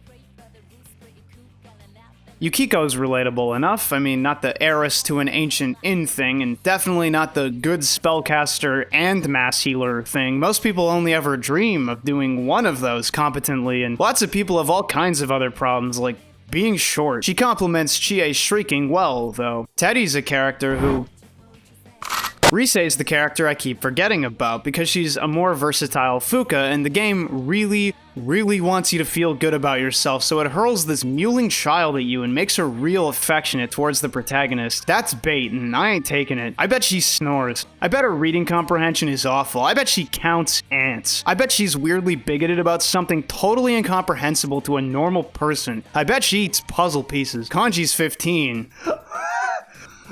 Originally, I thought he looked pretty rough, but I couldn't help liking the guy by the end because his struggle to openly be himself resonated with me. I like musicals, man, and everyone gives me shit for it. And when Yosuke came in with the high rhetoric, if you will, I felt bad for the guy, and now he's my favorite boss killer. Good job, Kanji. Naoto's another victim of writerly mistreatment, but I understand the character. I too wish to be a 6-foot-tall, competent individual in a nice outfit. But unfortunately, I only ever hit 5'10". In the original game, she wasn't as useful. It was mostly resigned to random enemy killing, but in Golden, they're a decent all-rounder, and you'll want an item user by the end anyway. Plus, gun. If you've played this game, and I'm walking the line correctly, you'll want to add to those descriptions or contradict my dumber statements, and that's the thing. I thought all these guys looked so lame when I first saw P4 Arena years ago, but now they're irreplaceable. They get into you. You form this interesting bond with these characters that I think transcends what you had in 3. I love the adventures you go on, the time you spend. I imagine this is the ideal game for someone with no friends to pick up. It sells that fantasy so hard. Persona 4 is Inaba and your friends. They're the soul of the game. When I started this thing, you'll recall, I thought something was off, but couldn't quite place it. That's because Persona 4 does a lot of stuff I really don't like and don't understand, at least on paper. It fixes a lot from 3, but creates so many new issues. I'm super conflicted about the product, but I know where I stand on the experience, yeah? I loved every inch of the game, even the stuff that dragged, because Inaba's intoxicating. It's this saccharine little microcosm of safety and friendship, underpinned by mystery and fear. Even more than 3, the player comes to love the cast, I'd argue, because you're inundated with these sweet interactions and cutscenes. Dojima orders watermelon and your friends all come over on a warm day. You cook together with Nanako, take her places as a group. When that shoe kid has a lonely birthday, you bring your whole squad over. It hurts. It hurts so much. Setting aside that this is a group of friends made immediately aware of each other's issues that they accept and move on with. Setting aside that it's only natural you get scenes like this in a game about small town life, it's the purest, most enviable thing in the world. And I've had my good long friendships, maybe more than some. But man, with this game it's personal. When I think that I left all those guys in Korea with so much negativity because I was totally miserable during that year from hell, teaching alone in another country. When I think that all I did was perpetuate bad vibes when everyone else was busy having fun, it kills me. And if you're watching, James, Eric, Young Gun, Danny, George, anybody, I'm sorry. But I did it, man. I said I was gonna do YouTube and I fucking did it. Now, not to put a damper on anything, but it's a little jarring going from funny mystery time to seriously considering pushing a major suspect into the TV. This is such a hilarious scene. It really isn't, but the contrast. It's genius! Oh man, we haven't even talked about the story yet. Well, let's put a wrap on it. And I am spoiling things, so you're gonna want to duck out if you're sold on playing the thing. I feel like there's a little too much "this makes no sense" and "this is an asshole" and other junk bloating games writing discussion in general, because people want to judge the value of a story by its broader coherency, which can be important, but it's far from the most important aspect of writing in general. If you've been following for a while, I've made it pretty clear how I felt about the subject, and if you haven't, the gist is this. Make your stories, so your plot, your themes, your narrative, all the moving parts, aligned as best as possible. That'll make it look smart anyway. It's a pretty loose guideline, and it helps when the gameplay ties directly into the stories of video games, so there's actually some point to using this particular medium. And all that stuff about artistic unity is only really for appearance. Some stories suck in tons of different ways, but that didn't stop him from making an unholy fortune. If you want a story to last, if you want a story to mean something, you're gonna need pathos, usually via memorable characters and dramatic moments. People don't remember your story, but they always remember the character they liked, and everyone's got that one dramatic scene they love from their favorite series. And since game writing itself is challenged by the process of game dev, much more so than, say, a single author with control over their script, as bits and pieces get delegated to different staffs, scenes get cut, etc., you gotta be at least kind of charitable to game stories. Taking all that into consideration, Persona 4 is a 60 to 80 hour JRPG. In case you're unsure, that means it surrenders any kind of pacing to daily school life and diversions. And the meat of the story itself is drip-fed and winding. Thankfully, it's a mystery. A mystery really is one of the best setups for an overly long game, especially when magic's involved. The writers get the benefit of creating a setting, planning a scenario, then squirting out little droplets of content over in-game months, introducing new characters, new complications, diverting your attention with side stories and secondary drama. It's hard to plan immediately, but with enough setup, really easy to work with going forward. It means that the downtime between major events is constantly charged with questions, but gives the player some breathing room. Even if you'd forget important details, because the game's a huge commitment, all the devs have to do is have the characters constantly repeat what they know. And it's never too much, because they're always one unknown premise behind the next reveal. Even if you're a little bad at juggling information, you should always be looped in. I've already gotten at least slightly emotional over the course of writing this, and at least twice in-game, with really strong opinions about some of the characters, so check the pathos box off. They nailed it. That just leaves drama and artistic unity. The game's a constant string of peaks and valleys in the main story. Even some of the social links and bonus cutscenes add worthwhile drama. The thing's packed with memorable scenes, even extraneous shit like visiting Persona 3's setting and getting drunk on atmosphere. Yeah, Thanks for killing everybody's buzz, Melvin. And the constant tactless stuff is all kinds of fun to sit through. I can't even believe I'm watching this. The raw plot is also fun to watch unfold between the killings, red herrings, tense moments, the murderer's reveal. If not for the constant spoilers in Persona 4 Arena, my hat probably would have spun 3 times on my head only for me to rapidly stand, slip on a nearby banana peel, and fall, splitting my skull on my extremely heavy microphone and dying instantly. Like, really? That guy? And you can get it wrong? And just get the bad ending? I will say, the game kind of trips over its own dick, you know, having waved that character in your face since the start, having him constantly lead you astray with unprofessional breaches of confidentiality, and it does this by requiring an extremely specific set of dialogue options in order, with failure to do so resulting in the bad end. It reinforces my point from earlier that Persona 4 really doesn't care about your input and wants you to follow a guide, but still, for a reveal that juicy, I mean, I think the only letdown I had in the base game, not factoring in the true ending or whatever, is Dachi's motive. Like, don't get me wrong, I know this guy. Almost. There's all kinds of kids in small towns, at least where I'm from. They'll leave town, go to college or university, and come back with a pile of debt and hate their lives because the housing market's out of control. Things cost too much. Their lives are constantly imploding from family drama or general lack of support, and you, as a friend, can't shoulder basically any of that because you're in more or less the same situation. People get bitter. Small towns kill good people. Or if I weren't trying to sound smart, it's really hard to come out of life half decent. So yeah, I feel a little bad for the guy, but once he was done his cringe-inducing smirk fest and dropped a load of gibbering nihilistic crap at the end, I couldn't feel bad for the guy. Like, they could have given him any reason for doing what he did, and frankly, wanting sick magical TV entertainment might have been a better raw motive, you know, not backed up by the whole, wouldn't it be better if we were all just dead? Lol. Yeah, okay, 2 dumbass kids in a suit, you can come out now. What a joke. If he's so smart, maybe he shouldn't have stopped reading at 18. Christ, he's hard to appreciate. I remember saying that nothing mattered. Then I got older, and suddenly a lot matters. And it's just that simple. At least it's on theme. Game's largely about friendship, and Adachi has very little support, and neither you, his friend, nor Dojima, his boss, can really bring him around. He's in too deep. It's almost tragic. Then they undercut all of that with a healthy dose of sexual harassment and gross, simpering, manipulative rhetoric. He's such a disgusting person. Those are actually 16. Okay. Adachi Sin, the 32nd, incorrectly identifies societal ills as caused by talent and not wealth disparity. But he really hits you with the "we were the same but different" shtick, and there it is. No option to call him a creepy f***head, just generic shonen answer. So he's characterized well, ultimately. He pisses me off. He's got half a reason, but continued without thinking it through. Real Faustian folly shit.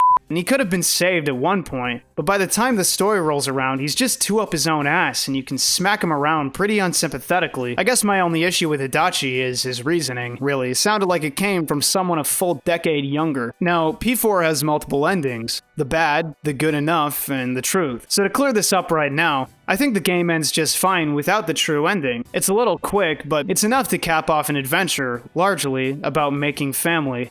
But you know we went for the truth. The game uses Marie, the Golden Exclusive Edition, and her side dungeon to set up a... Wait, no, none of that matters. Golden tacked on an extra dungeon and extra story stuff that all happens prior to the end of the game. Basically, she's a social link sub-story that turns into a whole side quest, and the dungeon she's associated with really gets old because it's designed purely for mechanics and not as loose as other parts of the game, which might be cool. It's neat seeing what they did, but they locked it near the end of the game when the story's heating up, so I figure most players just felt annoyed by it. It doesn't help that Marie, a newcomer, has an off-putting and frustrating personality coupled with a mystery that ultimately goes nowhere. You figure she might have been a person, but no, she's a weird supernatural concept or something. So never mind about her. No, the true ending forces you multiple times to make weird, specific decisions that I imagine nobody gets on their first try. It's so easy to just head home on that final day instead of asking around town because you accomplished your goal, yeah? I've said before that you don't need to explain the how all the time. Midichlorians, power levels, taking away the mystery and quantifying it can really damage the magic in the eyes of some fans. That's why the game takes the time to explain the Midnight Channel, kind of. The fog, kind of. The presence of shadows and why Adachi could throw people into TVs. How they got their powers. Turns out some gas station attendant touched you at the start of the game, and the other guys. And doing so gave them all strange abilities because the gas station attendant was really a malevolent local deity, and like... That's not awful really? The concept's deeply rooted in Japanese myth and makes sense in a supernatural game, and it's even on theme for the small town mystery, right? A local threat instead of an existential one. It just feels too clean, too perfect. False. The mystery itself was fine, only in hindsight does the player realize there was no way to intuit most of the premises because they were largely magical, outside the realm of human possibility. And man, they had you beat down that demon with the literal power of friendship? Come on! This kind of stuff pretty clearly illustrates why some old Persona fans are frustrated with the new direction of the series. Golden, like you'd expect from any game labeled that, is lavish, garish, valuable, and impressive, but if the game taught me anything, life's about the little things. So, Persona 3 was a cleaner game in total, I think. It had its issues, but didn't take so many risks that it opened up unexpected vulnerabilities. Persona 4 is an amazing game. I put it directly in the lineage of Kingdom Hearts and other truly warm games to cure the cynic. That's something even 3 couldn't fully do, I don't think. Not with that incessant gloom. That epilogue really takes it home, too. The protag gets a chance to visit his friends again, and they're all moving on a bit, even pledged to keep changing. And I can't really think of a healthier thing to put at the end of your game. So many people get bogged down in what's familiar and what's easy, and you can't grow like that. I wept openly multiple times during the game because for all its cutesy dressing and overly idealistic perspective, it cuts so deep without being miserable. Its authenticity to the theme of community is inspiring. No matter what gameplay gripes or nitpicks I have, even good faith criticisms regarding its handling of vulnerable characters, it's one of the few genuine forces for good in gaming.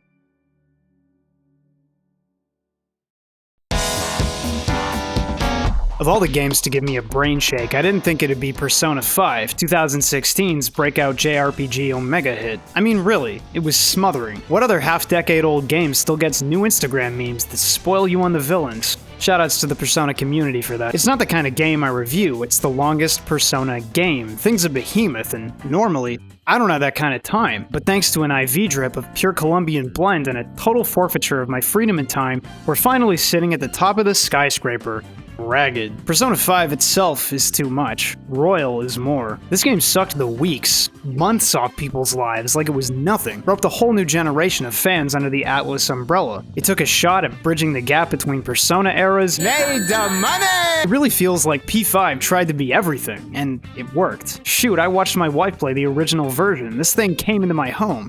It made me feel unsafe. There's so much noise surrounding the discourse. Persona 5's the best game ever. Persona 5's the worst game ever. Top 10 Persona waifus. Morgana is literally the most annoying character. Oh my god. Catchy kinda hot though. And it goes on. But I don't care about any of that. I played what I played, and if I'm playing by the game's rules here, following its thread about rebellion, I've gotta go it alone, so...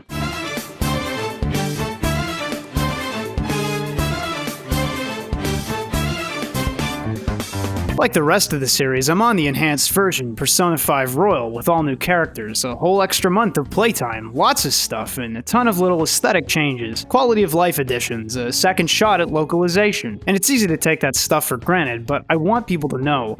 I know, it's woven into the walls, it's baked into the menus, it's a work of art. Vanilla On looks like a weird little double person at 5 paces, and in Royal they extended the nose. Presentation is everything. And it's not to say that Atlas has it easy here. Comparing them side by side, it's kinda crazy how loved the original was when there was so much to notch and tighten, and it still made bank. So one assumes Royal is a really special version of an exceptional game. Oh my god, you guys.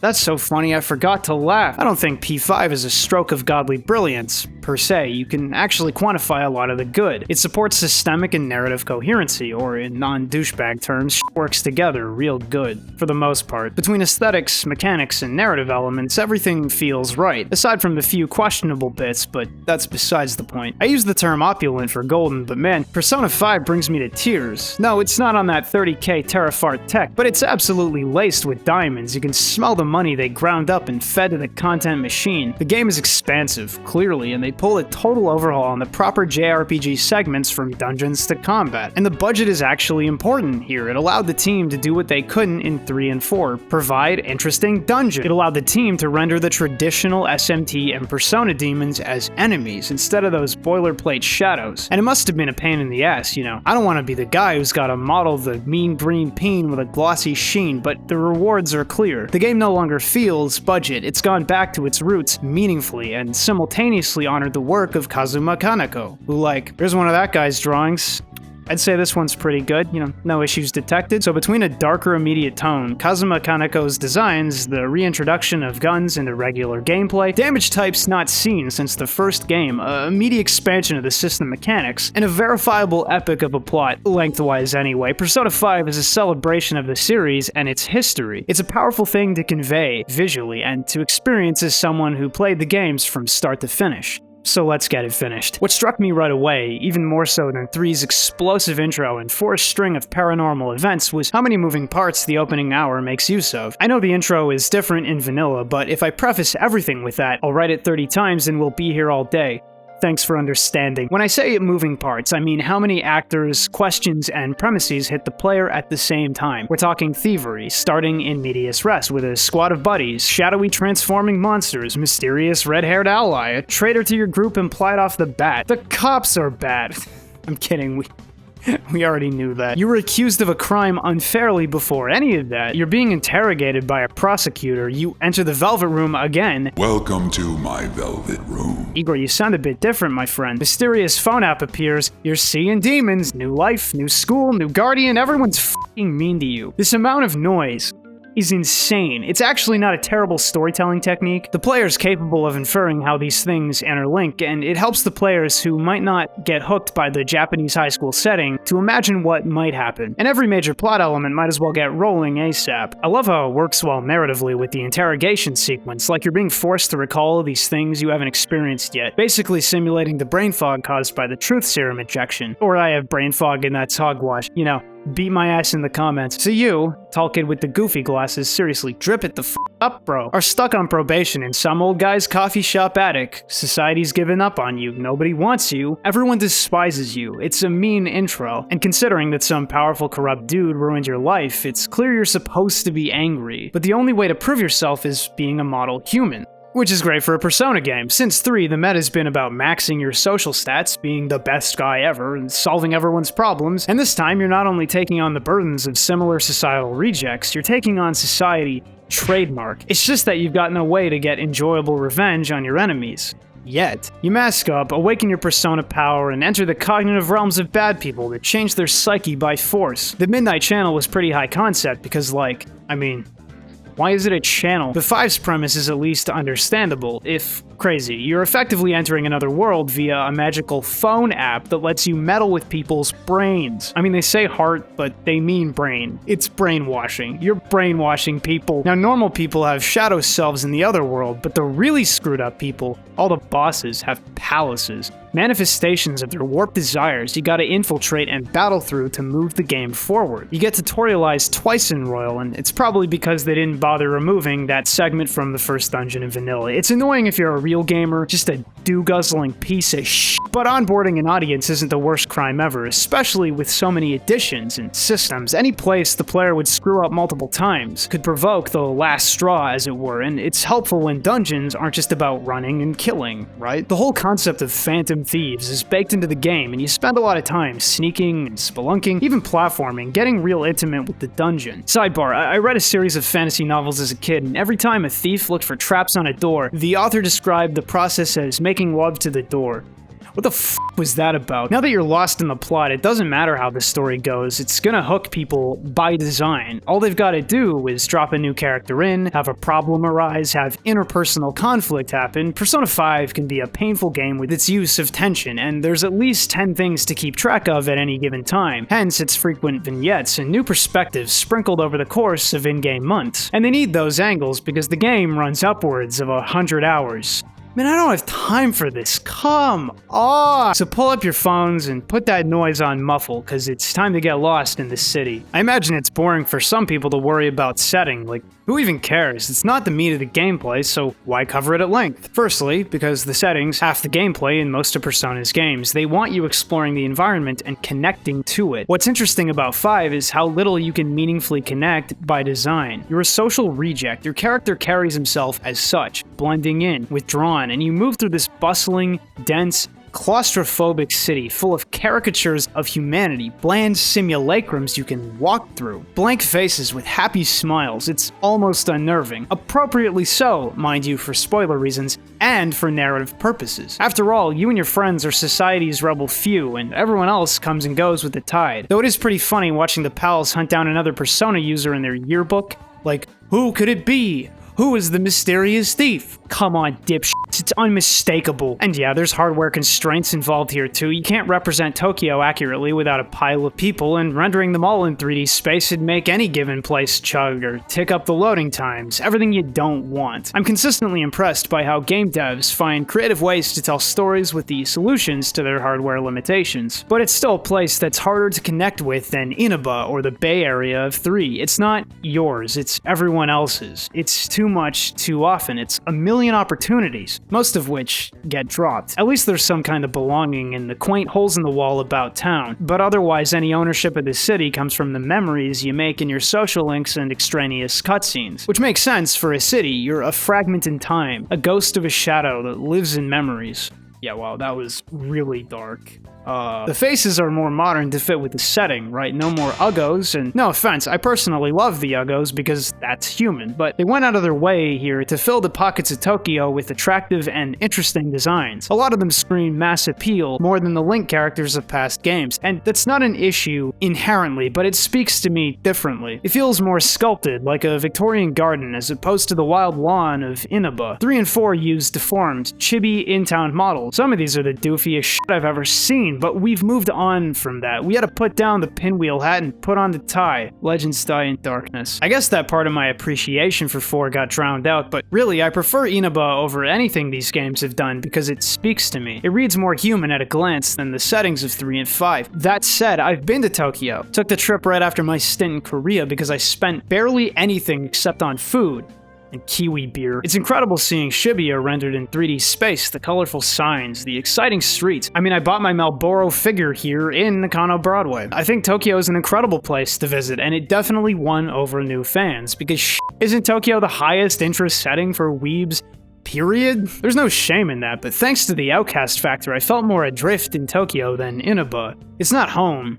Whatever that means. And yeah, I gave Atlas a hand and a mouth for the graphic design of 4, but 5 caught my eye before that for obvious reasons. I've seen takes like, yeah, this is PS2 era, basically. But no. Get your f***ing eyes checked, Twitter guy. 5 takes its menu and HUD to complex and visually interesting places not seen in most games, period, and denying it is raw slander. I mean, you don't have to like the simple designs and flat color aesthetics or whatever, but give me a break with that. Game's a feast. Its aesthetic elements are top class. It deserves praise, and Royal only served to polish the grime. Now, I like the cast well enough. The voice acting's pretty great. Ryuji might be one of the best voiced characters I've ever heard dubbed in English. I still think Yusuke's a little stiff, little overly adult, but his writing doesn't help, so the party's a bit weird. They're all billed as misfits or outcasts, but that's not really true, at least considering structural power in the world. Here, let me explain. Morgana's a strange cat chibi, more or less this game's Teddy, who thinks he's human, but can't confirm it. Fair enough. Ryuji's an ex-track team kid who got his team disbanded, so he's looked down on by his once teammates, and he's not rich. Sure. Futaba's an anxious, asocial shut-in dealing with trauma. Fine. An, Makoto, Haru, and Yusuke are all effectively socialites. We're talking daughter of renowned fashion designers, the class president and top student of your school, the daughter of a rich burger chain CEO, and a young artist literally living in the patronage system. You could argue that these wealthier or more privileged characters go through plot events that make them outcasts to one degree or another. Yusuke is eccentric.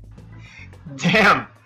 I didn't know Christ was a JoJo. And struggles to actually deal with patronage because it's compromising his artistic values. Haru doesn't really grasp the struggles of the poor and doesn't really have autonomy, per se. Makoto's on such a railroad that she's never been a normal teenager, and An's been cast out by her peers because of a teacher's transgressions. But society as a whole has a place for them. They're mostly safe. Like, even Naoto and Kanji hit that idea of outcast and rebel better than many of P5's main cast, which is kinda weird in a game that presents like it does, for a game that's so thematically cohesive otherwise. And I probably shouldn't harp on this too long because it's less about young rebels against society or the working poor rising up or anything, and more about teens being exploited by, quote, shitty adults. So that's the get out of jail free card. Almost all of them deal with that, and the pursuit of vigilante justice in a corrupt system. Regardless, rebellion's the word of the day. Yeah, game says its themes out loud. Often. Oh yeah, just write her psyche out on the walls. More subtle than DMC, though. Hence the darker tone, hence the various assholes you meet, hence the police portrayal as incompetent or evil, hence the social links featuring social rejects, hence the phantom thieves. Because of fate, or an app, or something, you and your friends can trip up and reform society by stealing the hearts of men. A lot of this, to be clear, is rebellion as aesthetic, not actually challenging societal structures of power, and that's kind of frustrating in a game that explores power thematically, specifically with the antagonist, Shido, but we'll get to him later. All of this is to say that the tonal shift from 3 to 4 isn't moving in reverse. It's not a total edgester game or whatever. If anything, it's a synthesis. Hard black, long coat, picaresque aesthetic mixed with a group of kids who ideate about being rebellious in that area of their lives where they can, and otherwise being students. It harkens back to Philemon from the early games, using masks to represent the many facets that make up a person, shedding one's mask to self-actualize and realize power, or awaken one's persona. So how do you advance? How did they advance social systems from the earlier entries? Question: why does Persona want me to get depression? Okay, that's a bit dramatic. Time was always king in Persona, at least 3 and on. And I love time management. I love that Persona is interested in teaching players about time management. Not that I think it's best taught in a massive week-long binge session or whatever you gremlins get up to, but that aside, time is fun to strategize. Persona 5, on the other hand, and worse than 3 or 4, jerks your attention in 10 to 20 directions on any given day at any given time. It is very difficult to stay focused and deliberate when you're facing a mental block 10 feet tall called analysis paralysis. You get lost in the train station in Shibuya, wandering its nooks and crannies, juggling social links, the various only this day tasks, the day trips, the JRPG, games, tough. I'd go as far as saying social activity is harder than the combat, purely because it'll burn you out faster than anything. Days trickle by, gummed up by the endless walls of text, the overfamiliar scenarios you repeat ad nauseum. And it isn't really different than the older games inherently, just that your options have proliferated. For once, I don't even need to list your social stat boost options. They're everywhere. Some efficient point gain is locked in social links, and really the only stat I had trouble consistently boosting to full was kindness, because I'm just kind of an asshole. I've killed thousands, but it all gets done in a reasonable amount of time, so it's hard to complain. But it's worth noting that Royal added a bunch of free stuff, like crosswords for knowledge, and I can't imagine doing that grind again without those bonuses. Other times you're caught needing SP boosting items, so you gotta make curry or coffee at the shop, or wash armor tokens to get new gear, and those tasks take up time blocks as well. Thankfully, a certain link will let you pay for those services to save a ton of time, at least. I recall complaining about the time-sensitive links in the past video.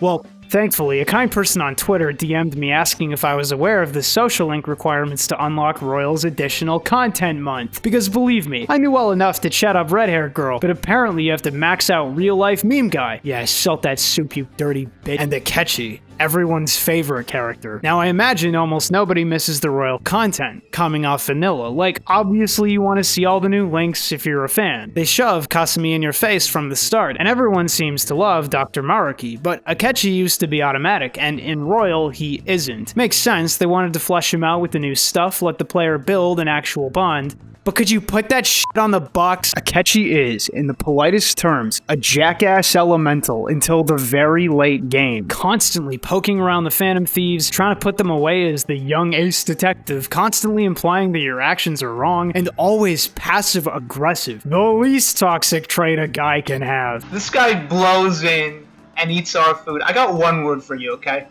Perish. He's the most punchable person in the game by a mile, so I had 0 points, obviously, and had to rush the guy's link by pure chance. And it's decent, does some work redeeming the character, but what a nightmare, man. I mean, there's more than enough people competing for your time. Why is it my job to be Akechi's friend? Go make your own friends, Akechi. Oh, wait. It's the question everyone's asking.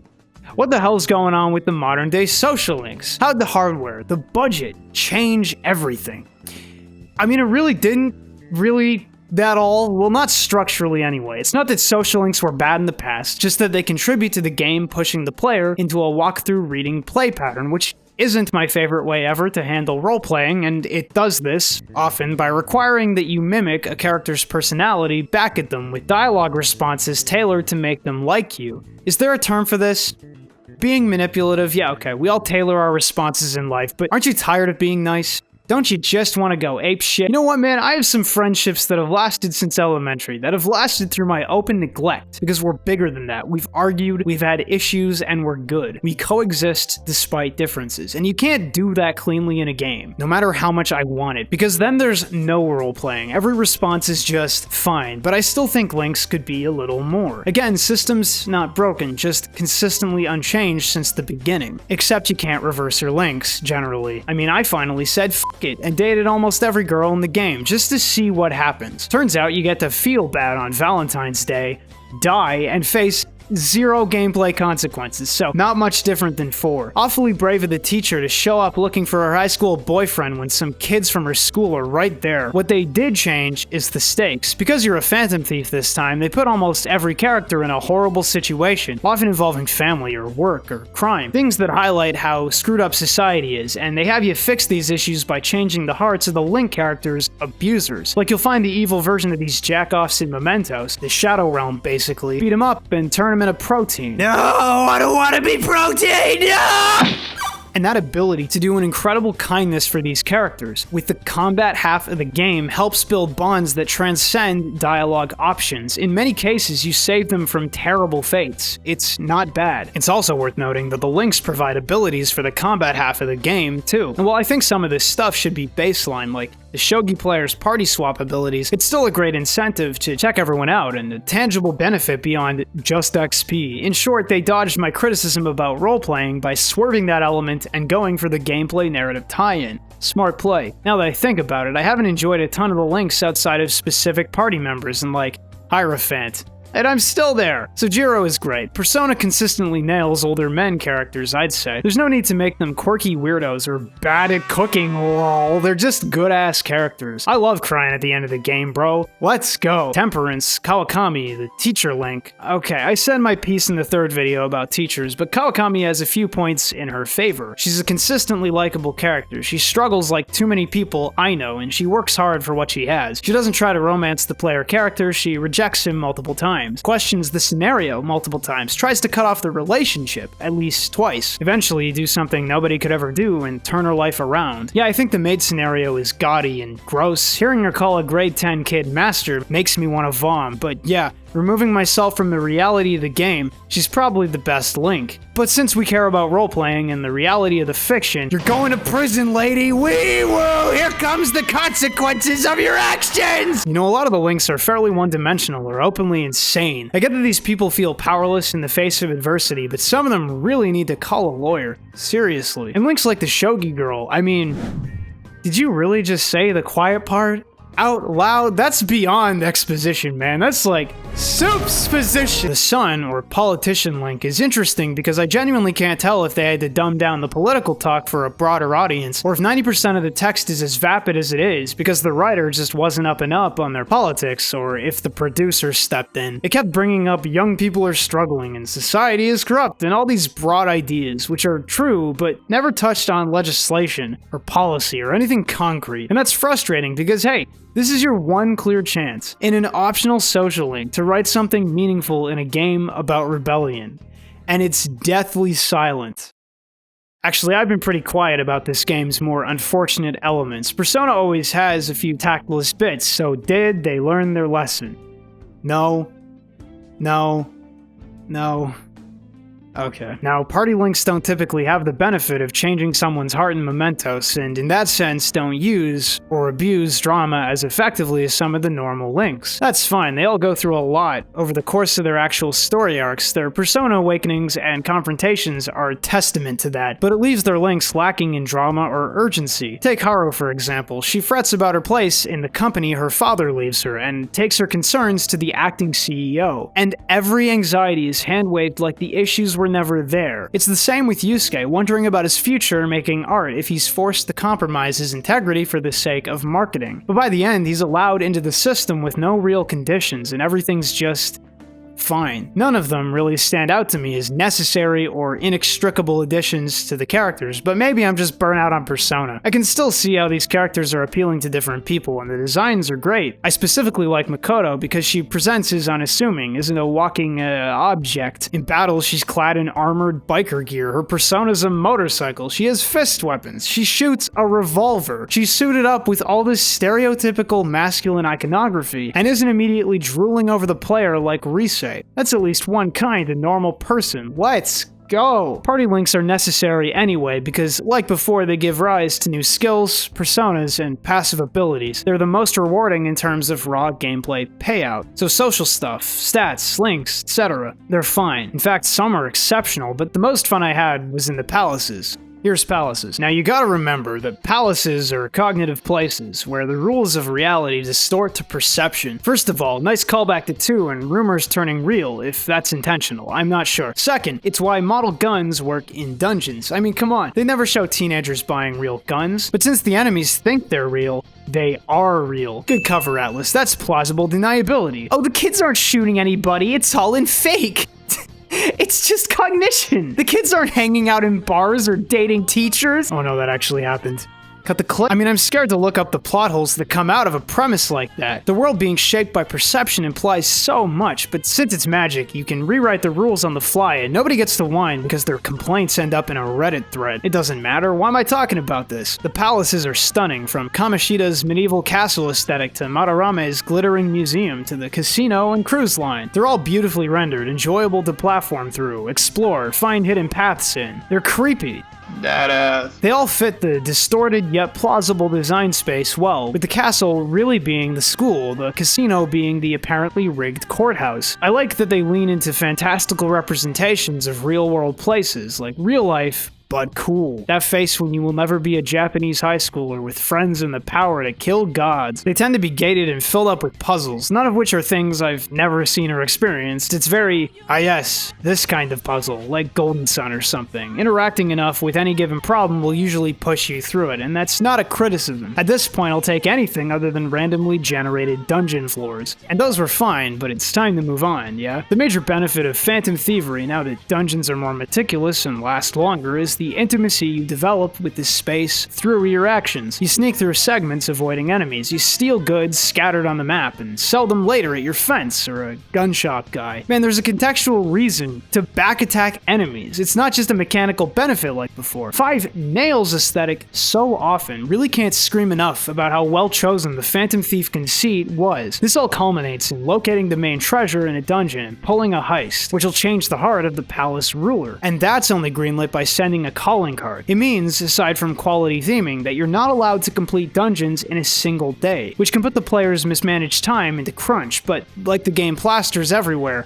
take your time. Yeah, everything's tough, but it's gonna be okay. True enough, it's highlighted by the various safe rooms that allow for saving and fast travel, and normal difficulty isn't suffocating, except for maybe 1 or 2 fights in the base game. And I took down almost every challenge under level. In any case, the palaces may share structure, but the execution is so varied. They're really great. I really love Persona 5's approach to combat. When you got 4 games behind you, 2 of them having some of the smoothest combat in the business, it's hard to impress. But everything from the renewed focus on action parity to the royal exclusive frills make it my favorite in the series to actually play. The basic rules haven't changed much, right? You want to strike first, but it's really easy to do with the new sneaking mechanics. Shoot, Kasumi's social link unlocks a grappling hook attack so you can ignore stealth at range for free. Actually, I was enjoying playing a rogue-type person. I mean, that's cutting part of the intimacy out, part of the fantasy out. Oh, come on, I'm trying to make a point! Your basic options are attack, guard, use persona abilities, or shoot. Guns took a hiatus from the series after the first game, and it's nice to see them back. Everyone loves kids with guns, though they mostly exist as an extraneous damage option. Some enemies happen to be weak to guns, and they don't reload, so don't waste Haru's single grenade launcher round all in one place. You still knock enemies down by hitting hitting weaknesses and pull those big all-out attacks when everyone's down, only this time they pulled the contact system over from the early entries, so you can bully hapless demons into joining your cause. And that's fun for some people. It's definitely more involved than just pulling a card like 4, and unlike the early games, it's streamlined, limited to 3 dialogue options, twice, to determine if a contact is successful or not. Otherwise, you just get items or a sucker punch. I really appreciate that 5 pulls from the classics, but makes them accessible to human beings. I especially like that I can rob the demons blind and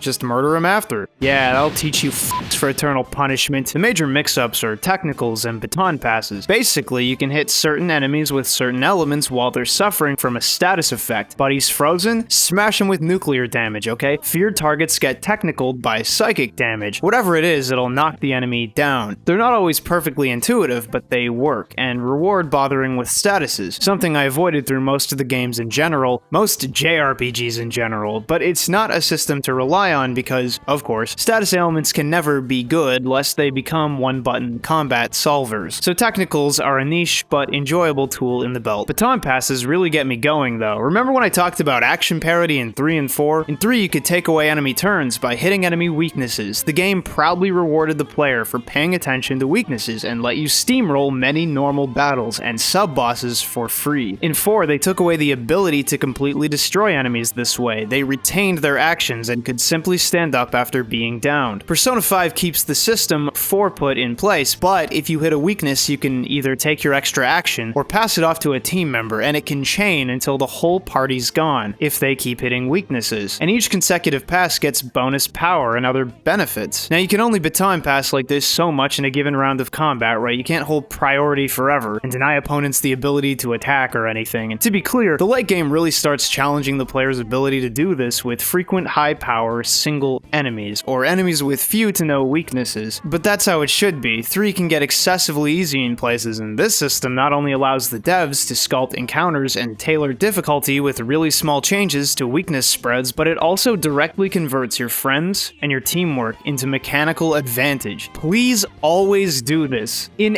any game, integrate those important narrative elements, friends, into player power. I need it! The last minor addition from Royal is the Showtime system, or a damage for free. No, really, you'll land a technical or get your shit pushed in, and suddenly you're rewarded with free damage. Most of them are pretty cool to watch. Most. This is how I really feel. Oh, thanks. You have such good taste. Yeah. Get a load of this. Perfect.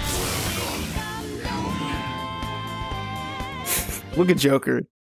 That's the face of a man who's just witnessed the namby-pambiest shit yet conceived. I think I should hate this because it's basically free and feels totally random, but the animations are so much fun to watch the first time. I mean, come on, Makoto does her best Star Platinum impression, Ryuji eats food. Hell yeah, my dude, I love food! Bosses have evolved in interesting ways throughout the series. I mean, the classic titles don't do a lot with complicating boss battles, minus a few, but 3 picked up a more aspirational thread that spun into a whole slew of interesting battles in 4. Most of 5's battles are incredible. The Kamoshida fight, building on having taught the player about guarding strong attacks earlier in the dungeons, incorporates that angle alongside multiple targets, choice of target, context-sensitive maneuvers, buffs, and boss healing. Plus, like, that giant disgusting mutant eating people and half-drinking the phony on in his wine glass, and she's not animated at all. It's perfect. After that strong start, the game runs through the baton pass boss, the farting boss. Sorry, that's the sleep or die boss. Somebody's fetish. The no seriously, baton pass for real, or put the controller down for 20 minutes and die fight. Wow, I am so angry. The I have no weaknesses but plenty of strengths boss, and the final bosses that I'll talk about later. Most have interesting mechanical quirks, or at the very least look flashy and make use of strong cutscenes to sell the characters the fights are relevant to, basically each of the party members. Like before, if you're ever in a tough spot, you can usually fuse a persona strong against the boss in some way and take it down without much hassle. Not much has changed about the entire persona system outright. I mean, aside from things like negotiation and passive abilities and fiddly silly bits, personas are what they've always been, demons that give you power or alternative movesets. 5, and Royal in particular, gives the player a lot of leeway to customize their setup, allowing players to do stuff like convert personas into XP for other ones, maybe unlocking an upcoming ability. You can turn them into items, you can fuse them up, you can register existing movesets and recall those exact characteristics later if you want to fuse one of your good ones away now. Royal hands out bonuses via the fusion alarm system, which essentially means the game says, "Wee woo, it's time for an overpowered persona, get your ass to the Velvet Room," and you do. Because why wouldn't you? The system's extremely low resistance and fun. Like, not for the demons, but, I mean, yo wait, electric chair? What the f***? Chainsaw? What the fuck? Igor, this is serious, okay? I need you to listen to me for a sec. What the hell happened to you? You were that weird guy who fused my personas, and I've watched you lose or remove your employees, replace them with younger women, drown yourself in booze, luxury, and I come here and see this. I mean, Igor. If you're still not strong enough, you can always hit up Mementos for a little grind, little bonus procedurally generated dungeon delving, sticker stamping, side quest completing. Based on how much you know about me from my channel, how much do you think I enjoyed Mementos? Yeah, probably about that much. Leave a comment below. Please. And Royal tacked on even more mementos. Thank you, Royal. Very cool. Man, I love getting 30 texts in a month about new requests on the Phantom Thieves website to solve problems in the side quest zone. I love doing tons of side quests in my 100-hour JRPG I'm recording on the clock. So thoughtful of you to remind me constantly, guys. Mementos? Kinda busy with the plot right now. Would you care to try mementos? Social links come first. We can deal with the normies later. You should really take a look at mementos. You know what? Alright, I gotta do the rundown. I miss Persona 4's party. 5 tries to pick up where 4 left off, with the small-town rats that end up tighter than family. Though to be fair, P5's the real rat game. Maybe it's the setting, maybe it's the vibes, but that party hit me, even with the dumb gags and miscellaneous issues. Persona 5's crew, the Phantom Thieves, are great, but they're cut from the same cloth as 3's. Disparate city kids who'd never be friends in a million years, if not for this story. Yeah, okay, I know that's not saying much. And I don't know, maybe they're not cutesy enough. Maybe it's because a chunk of them are already established, successful people. They're just not as personally relatable to me. Let's lay them out. Morgana's a strong healer, at least in Royal with his additional persona evolutions. Everyone says he's annoying, but I mean, Buddy has one moment of weakness in the middle of the game. It's justified by his pre-existing inner struggle, and it moves the plot forward. Maybe I'm just getting old or tolerant or something, but he might be the most inoffensive thing I've seen in a game, at least proportional to the hate he gets. I just personally don't care for chibi animal weirdos. I mean, he's chief simp, but isn't that the online meta these days? So like, heartbeat. Ryuji shares the main character's voice and buddy role with Morgana. He's voiced well enough that you'll like him by the end no matter what happens. And unlike Yosuke, he's not a prick. He stays strong until the endgame. He's there from the start, and well, there's only one problem. Damn it! This is bullshit! God! Fuck! Damn, no wonder he's statistically the least liked by Japanese fans. I think his anger pisses off that segment of the fanbase the way being a pretty boy genius pisses off Westerners. An's a good damage dealer and an airhead or something. I feel dirty saying that, but she really is a person or something. I guess she bums me out because as a model, a teenager in dominatrix gear, I don't really feel strong person energy from her. I'm getting some object of desire vibes, you know? She shares an issue with Ryuji as well, in that by the time you've met Haru, they feel like legacy characters. Yeah, they're the Phantom Thieves, but the story moved on from their arcs so long ago. It's like they're shadows. And I played this whole game in under a month, so I don't know. You tell me if I'm crazy. Yusuke pisses me off slightly because he really did grow on me, and it took a while, but between his ice damage setting up critical technical hits, his sweet persona, about a Huda fat boof, brother, respect, and his quirks, the guy won me over. But can we avoid giving teenagers this super stilted artsy dialogue? Like, I'm not totally stupid. I get he's an artist, but I'm a writer, and every time he talks, I watch words die on the field of good intentions. It genuinely makes me think his Japanese dialogue was originally poetic and elegant, not this, holy shit, I'm trying really f***ing hard to sound smart, you guys. Anyway, Makoto's a good utility character. I think she's a huge dub for basically acting as an oasis for people who just want an unassuming human being as a party member. Persona almost always gives its main cast of women oddball features, or at least gives them fantastic lives or lineages. Granted, she's class president and top student, but it's closer to home than a teen model or a rich kid. Can't really beat her combat gear, and her interactions with Ryuji are top-notch, so S+. Futaba's an exploration of social disconnect to some. She's easily more compelling than Fuka or Rise, her party slot ancestors, and working through her trauma is pretty endearing. Being close to Sojiro brings her closer than other characters. Plus her support is exceptionally useful, saving your ass from dumb mistakes and misclicks when you're severely underleveled in certain battles. I think the overt nerd speak grates a bit. She's like a walking gamer geek t-shirt, Jesus, but other times it's cute. I think the only issue with Futaba is her insufferable Coomer groupies. Guys, she's 15. Keep it to yourself. Haru gets a lot of flack for getting dropped into the party halfway through the game, which, yeah, it's a bit tight after that, but she still has plenty of time to contribute to the party, at least in combat. Deals hella damage, bro. Let's go! Haru suffers from being hard to relate to, being too proper to the point of being boring, and her deal with the Phantom Thieves being, you know, providing vegetables. Ooh, boys, gang's coming down with a case of the low vitamins. Call Haru stat. She's got some of the best combat gear and ended up being super useful for several battles, but she could vanish and I don't think it'd matter. Akechi's image was rehabilitated in Royal, maybe because he's the protagonist's rival, maybe because he was supposed to be more in the base game, maybe because he's popular. He's a fun party member. Look, he does a little dance. But Akechi's also despised by a huge portion of the fan base, and I was there until very late in the game. I'm not going to spoil it in full, but the guy lays out his motivations, and they boil down to being overly competitive, having a hard time fitting in, craving recognition, and having a weird father situation.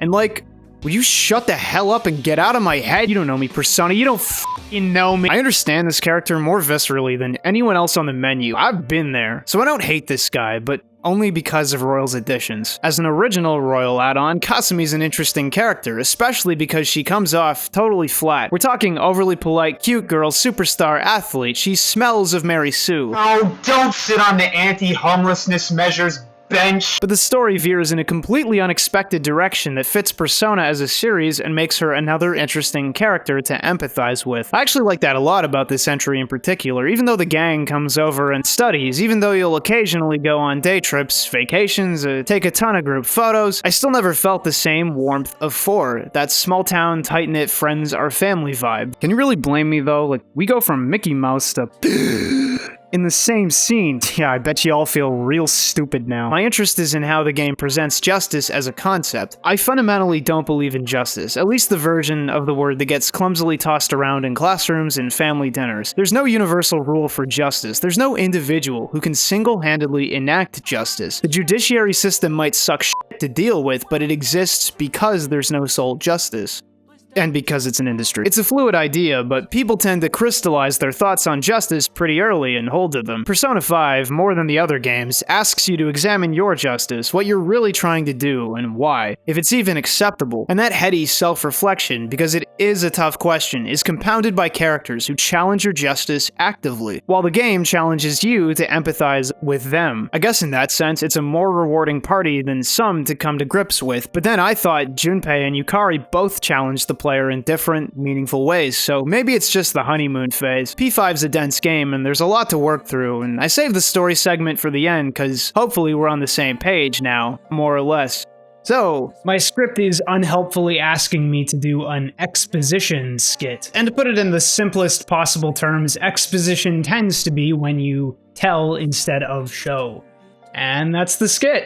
The first question I'm asking when a game story falls in my lap is simple. How are they telling the story? With cutscenes, with mechanics, with animations, and with about 50% more text than the previous game. That's not a stretch, by the way, and boy howdy did I feel it. Apparently Persona 5 was structured like a series of novels published together. And no f***ing kidding with the amount of text in this thing. Jesus! So the story feels more like a series of clear chapters that occur month over month, more or less. It lets the thieves collect members, solve bigger and bigger issues until they reach the top. And because each chapter tends to involve a new character, the drama and interactions can stay fresh. It's a decent structure and helpful for a game that's traditionally taken place over months. For more hours than can probably be justified, the story has to keep moving or people fall off, hence the endless injections. The only trouble that arises here really is the tonal imbalance. I don't think it's a crime to jerk tone around, but the note that the first chapter strikes is much stronger than almost everything after it, save for the final chapters, which shouldn't make sense. They're the smallest stakes, taking the entire world into consideration, but the situation is so contained, oppressive, and egregious, it demands player attention. This washed-up Olympian is an abusive teacher, and the story that loops the player, Ryuji, An, and Mishima, one of the social links, together is a decent Phantom Thief origin tale, a pack of kids out for impossible revenge against an impossible situation. It's insane to sit through, actually caricature, but it hammers the point home. Society sucks, everyone's complicit or against you, and it's only by pure luck, pure magic that anything changes. Well, that and your own initiative. This pattern continues, but grows in scope. You deal with an abusive artist, a mob boss, a business tycoon, and eventually hit the big time. You uncover how these people and these events are connected, but as the game progresses, you lose that incredible tension the intro strung up. Don't get me wrong, there's always a new threat. They're always trying to inject that danger again, a new way your identity could be compromised, and even when the actual events that move the plot forward are contrived or stretch suspension of disbelief, the story gets where it needs to. And since you're teased about being betrayed very early, you have to assume it's coming. Eventually. Sidebar, I love these little vignettes with the prosecutor like, "You're a Phantom Thief. Obviously you had someone covering for you. Tell me." And it's always the doofiest person imaginable. Despite the dark tone that Persona 5 strives for and its insistence on the grayness of the situation, it ends up painting a fairly black and white image of society. Power corrupts, those without power are virtuous or salvageable, and you can unsympathetically enact justice on almost every villain, because they're the most cartoonishly evil people to ever grace Persona's stage. Though I do think that angle gets memed a bit much. I've seen enough snarky memes about the quality of 5's antagonists, usually written something like this, listing all the motivations and qualities of certain villains, then labeling Shido with just evil. And it kind of betrays the youth of the audience because, for my money, Shido's the best villain in the game, and he should be. He's the guy at the top. Look, it's not often that video games explore power super well, like Matsuno's political dramas are pretty great, but that's like one guy's vision, and 5 doesn't give Shido enough screen time to really hit it home, but it's something. There are people in this world who do not care about feelings, morals, values, people,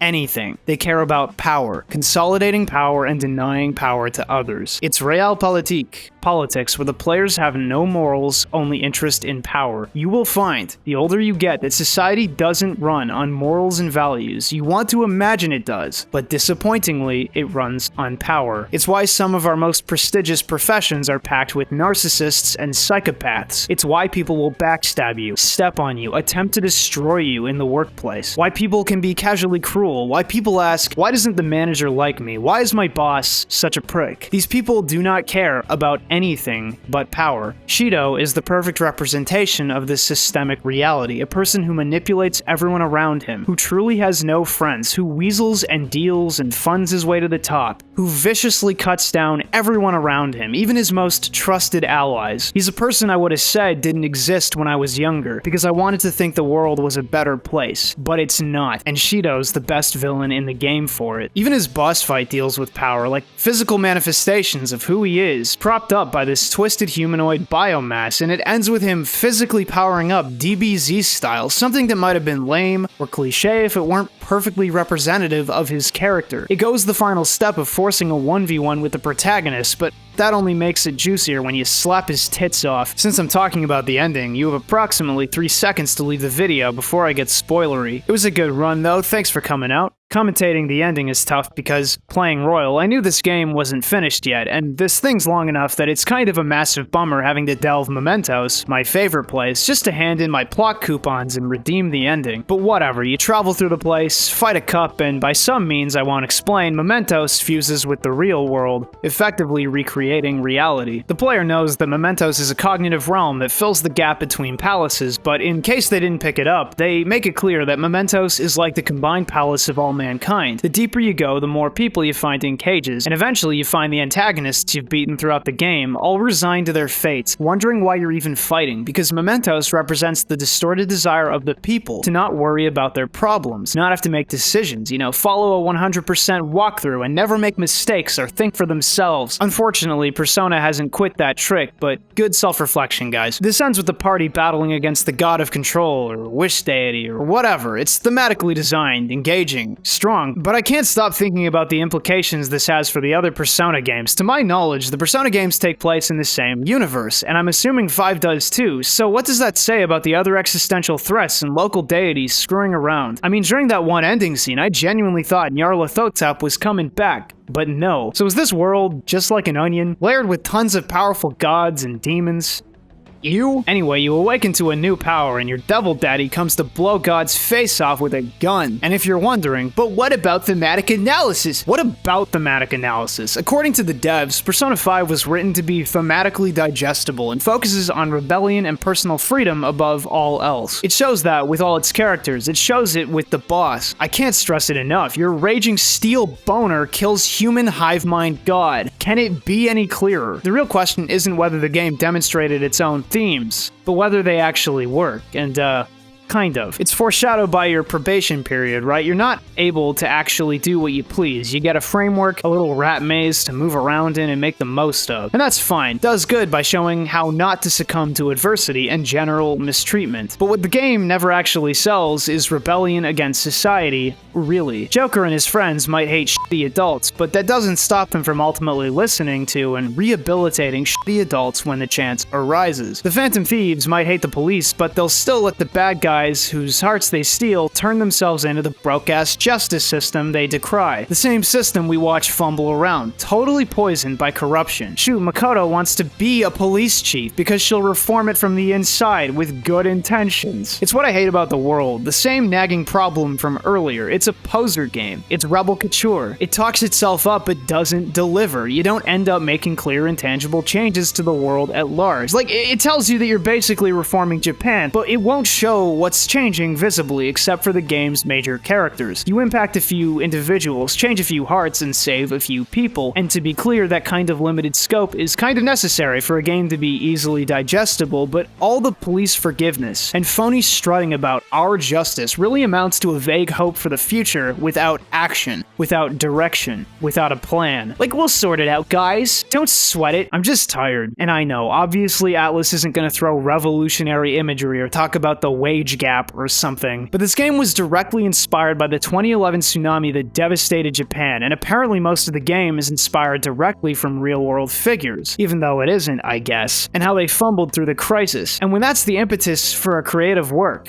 this angry ball of thread, and it's unraveled limply over 100 hours, I just don't understand. Hit harder, make it less consumable for a broad audience. Own it. 4 had the power of friendship ending. It was at least 50% cringe, but it owned the scene. Now, I'm not totally unreasonable, just a long-haired slob with a hang-up, and really, it's possible that a work can fail to totally demonstrate its message, but succeed in sending its message anyway. And Royal tacked on a whole month, so let's talk spoilers. Looking back, Persona 5 was backed by a wave of hype, but everything popular meets some resistance. On release, older fans bemoaned certain elements of 5, found it lacking compared to its forebears, which is wild to imagine today because Royal added so much, tweaked so many knobs to perfection. It's hard to imagine this game being thought of as inferior in some way. I don't personally vibe with 5 as much as I probably should, but I think it beats the hell out of previous games in terms of combat, dungeons, the JRPG in general. It's a more enjoyable game to play, inch by inch, measurably. So Royal managed to rehabilitate Persona 5 to some degree. It's a stark set of changes, and once you factor in the nerdy stuff, suddenly understandable why it was released as a standalone title, even if there's only 1 new month and 3 new characters. This rehabilitation of image extends to the plot as well. Instead of focusing on rebellion, it shifts over to something closer to freedom or liberty. The bad guy,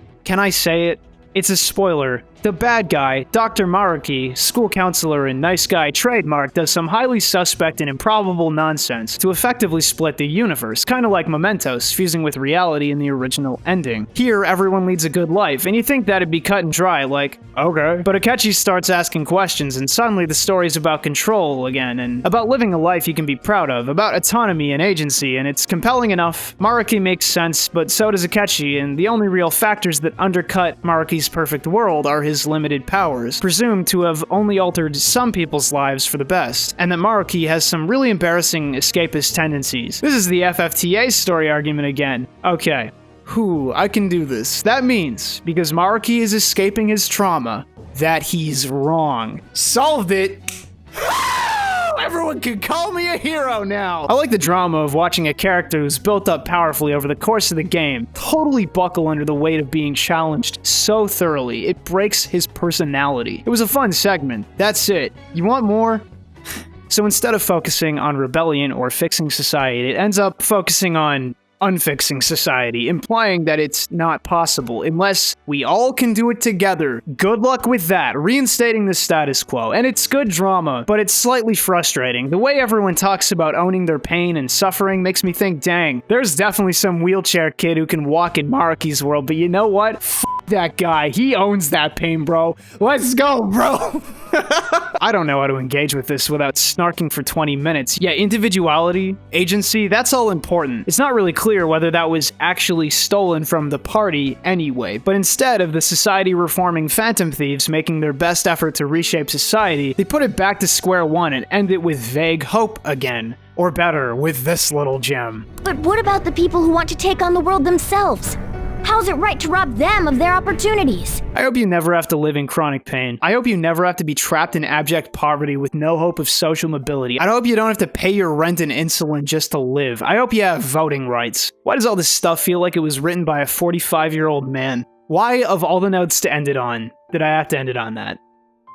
Persona was fun. It started a bit slow, but you know, all those games are playable. I think 1 and Eternal Punishment stretched playability a bit, at least for people who aren't plugged into the JRPG matrix or whatever, but playing old JRPGs is badass, and I think you're at least kinda cool if you do. It's always fascinating to watch a series change and grow, see its shifting facets and changing masks. Persona's been long. Persona's been hard. If you snark about this being a dick joke, I will do your genital a chop. Persona's been cool and warm and fresh. I know I'm contentious sometimes. Can't help my brain, dude. It's been there since birth. I know we've all had some disagreements, but hopefully we've had some laughs too. I think I've shared more about my life in this video series than anything prior, so consider that our level 1 link. There's no benefit. I simply exist. Silently. I can't thank my patrons enough for greenlighting this project. Y'all know there's more down the road, and the train ain't stopping yet. Until then, it's back to business as usual. Another late morning, another drip of coffee.